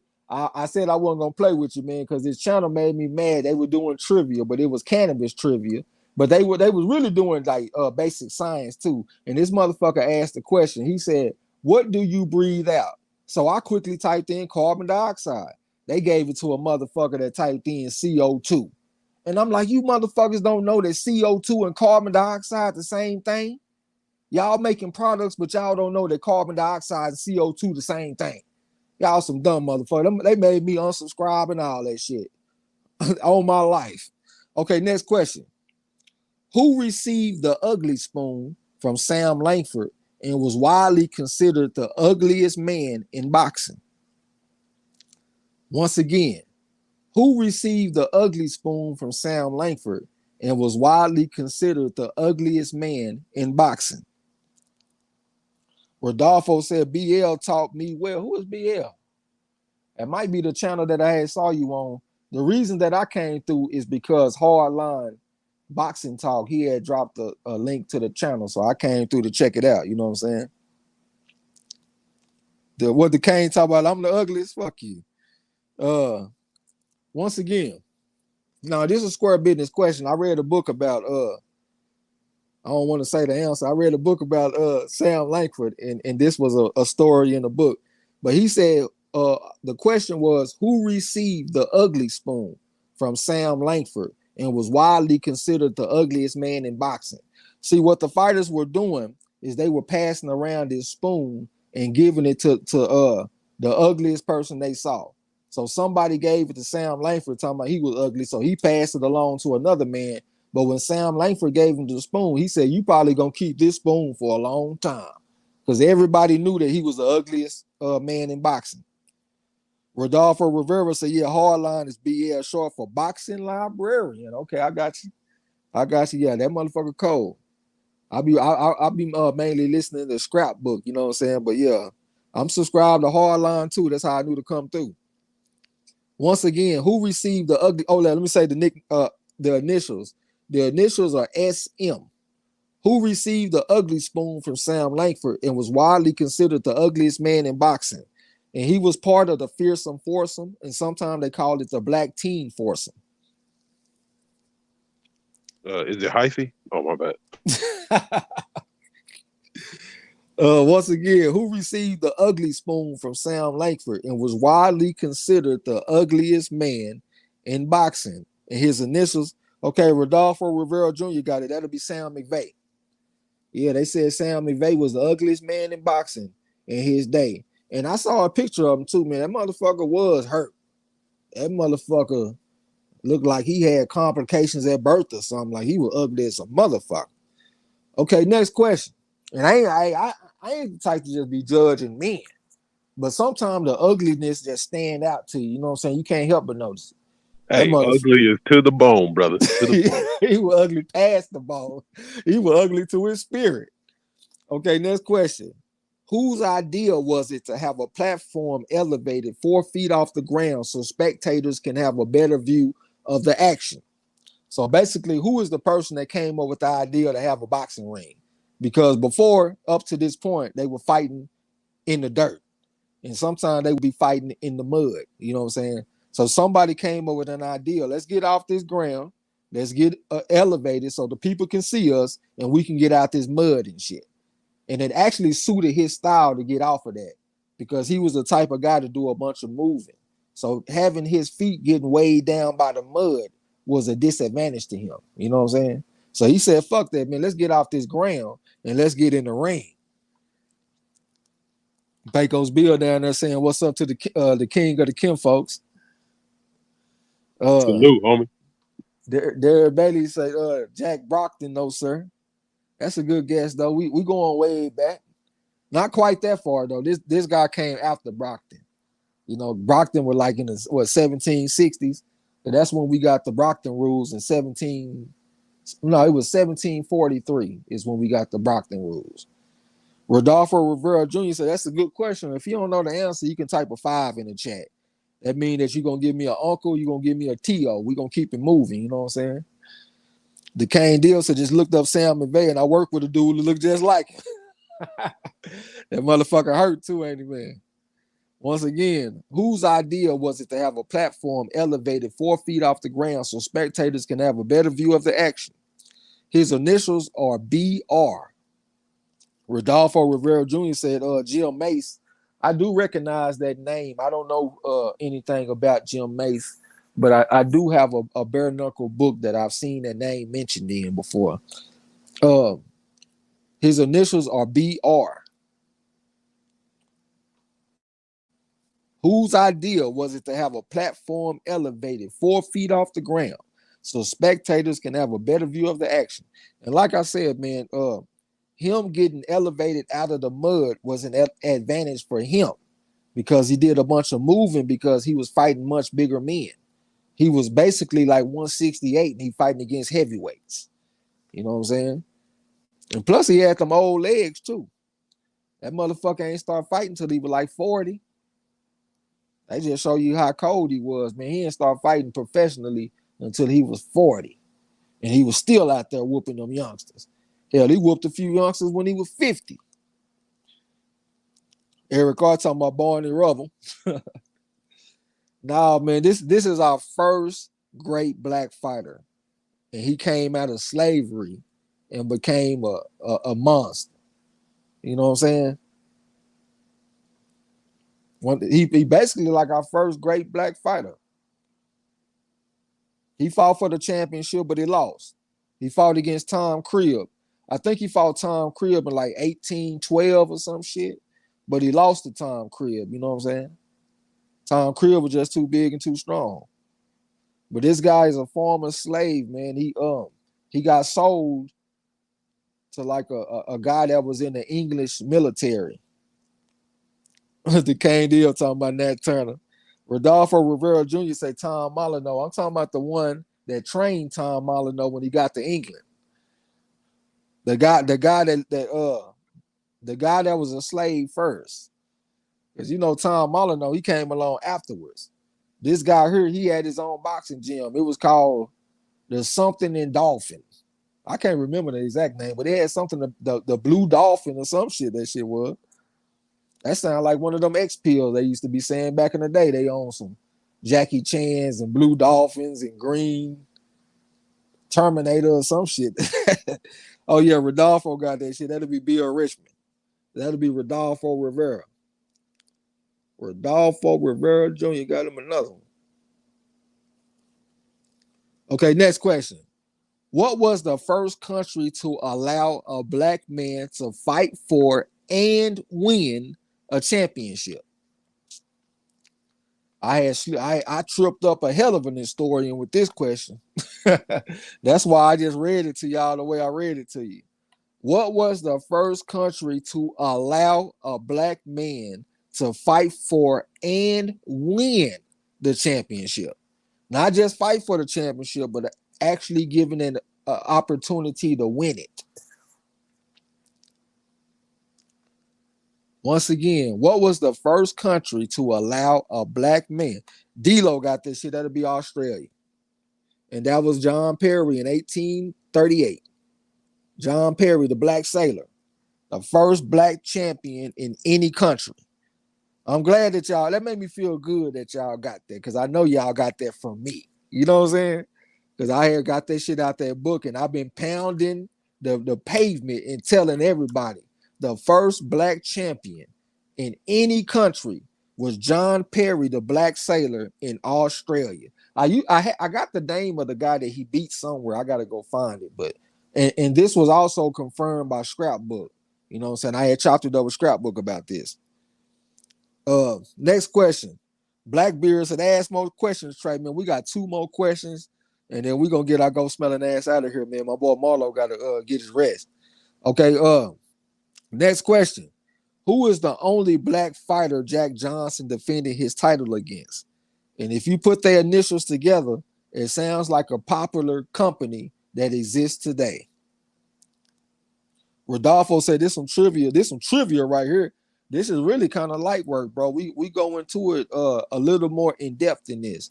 I'm not gonna say that it be no PhD level shit, but it be some bachelor level shit, at least some associate's degree shit. You know what I'm saying? Pecos Bill said, glory, way to teach it, preach it, goddamn. D-Lo said, Marlo probably already sleep. He probably already sleep back there. Or he just smoking in some good gas and chilling. Yeah, I'm just smoking some gas, man. We almost done, bro. Once again, who is the only black fighter Jack Johnson defended his title against? Now, oh yeah, D-Lo got the shit. I'm tripping. I'm sitting up there looking at it. It's battling Jim Johnson. So that's one for D-Lo. Battling Jim Johnson.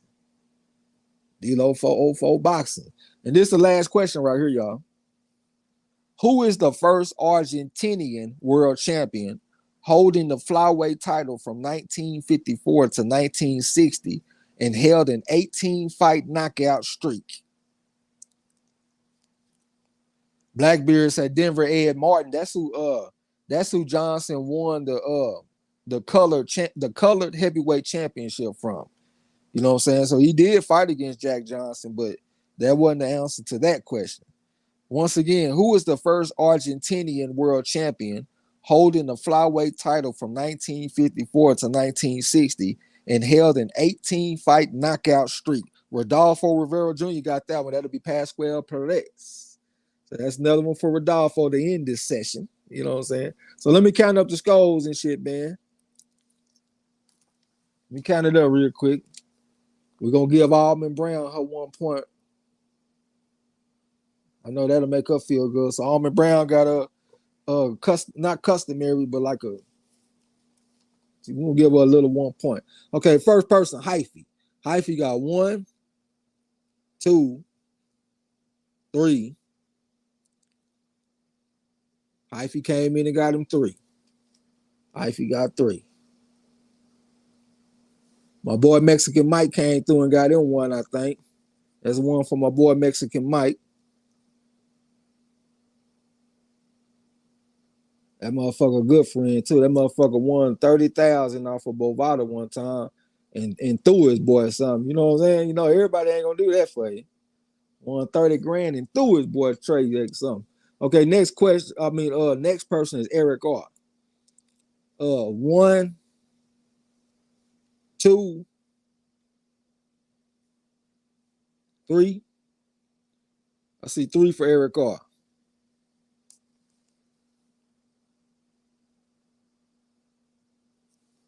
D-Lo got 1, 2, 3, 4. 4 for D-Lo. That's 4 for D-Lo. My boy Chan Ross got 1, 2, 3. 3 for Chan Ross. Rodolfo Rivera Jr. He got 1, 2, 3, 4, 5, 6, 7, 8, 9, 10. I see 10 for Rodolfo. That's good shit. It's his first time doing trivia with us, and he come through and get them 10 on them boys. You know what I'm saying? That's good shit, man. You're gonna have to come through when we do the tournament and stuff, man. We were doing cash prizes and little shit like that. You know what I'm saying? Not always cash, but for the most part, it'd be like $50 for first place, and second place get 25 or something. It just be something for fun. You know what I'm saying? Okay, the next guy is my boy Napoleon. 1. Look like he might got one hot one. One hot one for my boy Napoleon. Oh, I missed one for Rodolfo. He got 11. Because I know he got the Sam McVay question, and instead of writing his name, I wrote down Sam McVay. So that's one for him. But it looked like my boy there, Napoleon got one hot one. So Napoleon got 1. Okay, Xavier the boxing nerd. He got 1, 2, 3, 4, 5, 6, 7, 8, 9. And that motherfucker Rodolfo edged out Xavier. Xavier boxing got him 9. What did I say? Did I say 7 or 9? I think I said 9. I'm on this gas. Derek Bailey. 1, the man of the week. 2. I see two hot ones for my 3. I see 3 good ones for my boy Derek Bailey. The man of the week. Derek Bailey got him 3 of them. That's respectable. That's down there like average, you know what I'm saying? And Kane Deals got him 1 hot one. Yeah, that's it. That's 1 for the Kane. Got him 1. And that's it. Let me make sure you got 4, 13, 14, 25, 35, 40. Let me make sure I ain't missing nobody. See Eric Carl.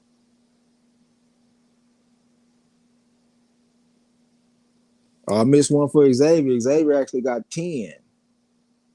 I knew that 40. I had 41 questions. So yeah, when I got the 40, I got 41 questions. So that's it right there. So Rodolfo Rivera Jr., he won this shit tonight. He got 11 questions. He barely edged out Xavier the boxing there with 10. You know what I'm saying? Hey man, that was some clutch ass shit because he came down the stretch. Him getting he got 2 out of the last 4 questions, and that's what got him the victory. You know what I'm saying? It's a good shit. Yeah. D-Lo. And he came through for like a grand opening around this motherfucker. Welcome to the gym. Almond Brown said, don't forget my honorary point. I already got you locked in first. Miss Almond Brown with 1 point. Blackbeard said, Professor Trey, can you do more quizzes like this, brother? I'm not worthy of being called Professor Trey. You know what I'm saying? Salute to the historians, Scrapbook and Hardline and all them guys. But yeah, man, that's what we do. This is a big part of our channel. We just ain't been able to do it too much lately because it take a lot of time, man, to sit down and find the questions and write it out. And I be fucking my back up. You know what I'm saying? So I kind of had to let my back heal up. But I'm feeling better now. I'm feeling more energetic with it, man. So we're going to get back off into it. So don't even worry about it. Just come through. Blackbeard, much respect to Rodolfo. He did some good shit, man. He say thanks. Yeah, we appreciate you coming through and participating. Rodolfo said salute to Xavier, though. Yeah, he cold. Rodolfo say, hey, man, thank you guys for the trivia. We appreciate you coming through participating, man.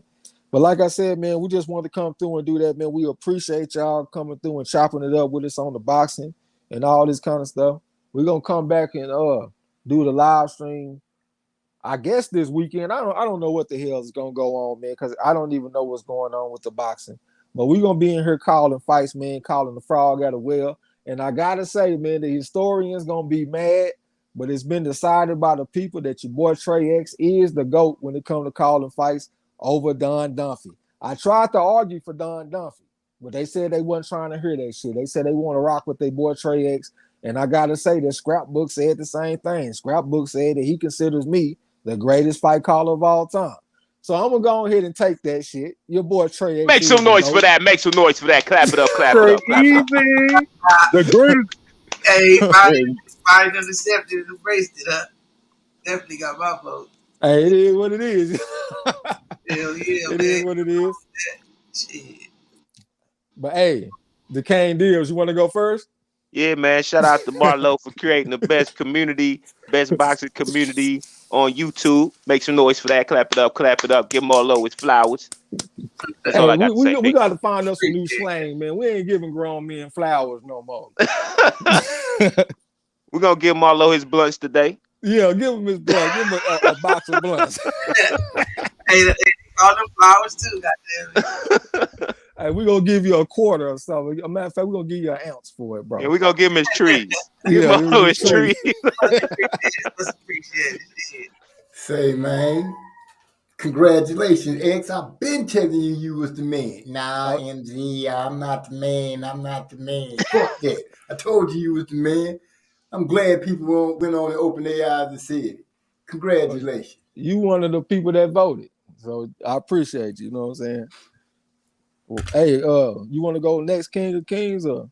Yeah, man. Appreciate once again being on the panel. I'm gonna have to get over to MZ's channel so I can fleece these weirdos, so we can stop the infiltration. Because I done took 2 weeks off and it's been gone to hell. So I'll see you next week, MZ. I'm back from Vegas, baby. So it's all good, homie. Yeah, Pecos Bill, he said since he wasn't there, that's how the enemy infiltrated that time when you had to blur out the picture. You know what I'm saying? Yeah, I feel it. I feel it. He just talking shit. All. Yeah, I know you done got on the panel, man, at the very end, but you want to speak some words, tell the people come subscribe to your channel and stuff.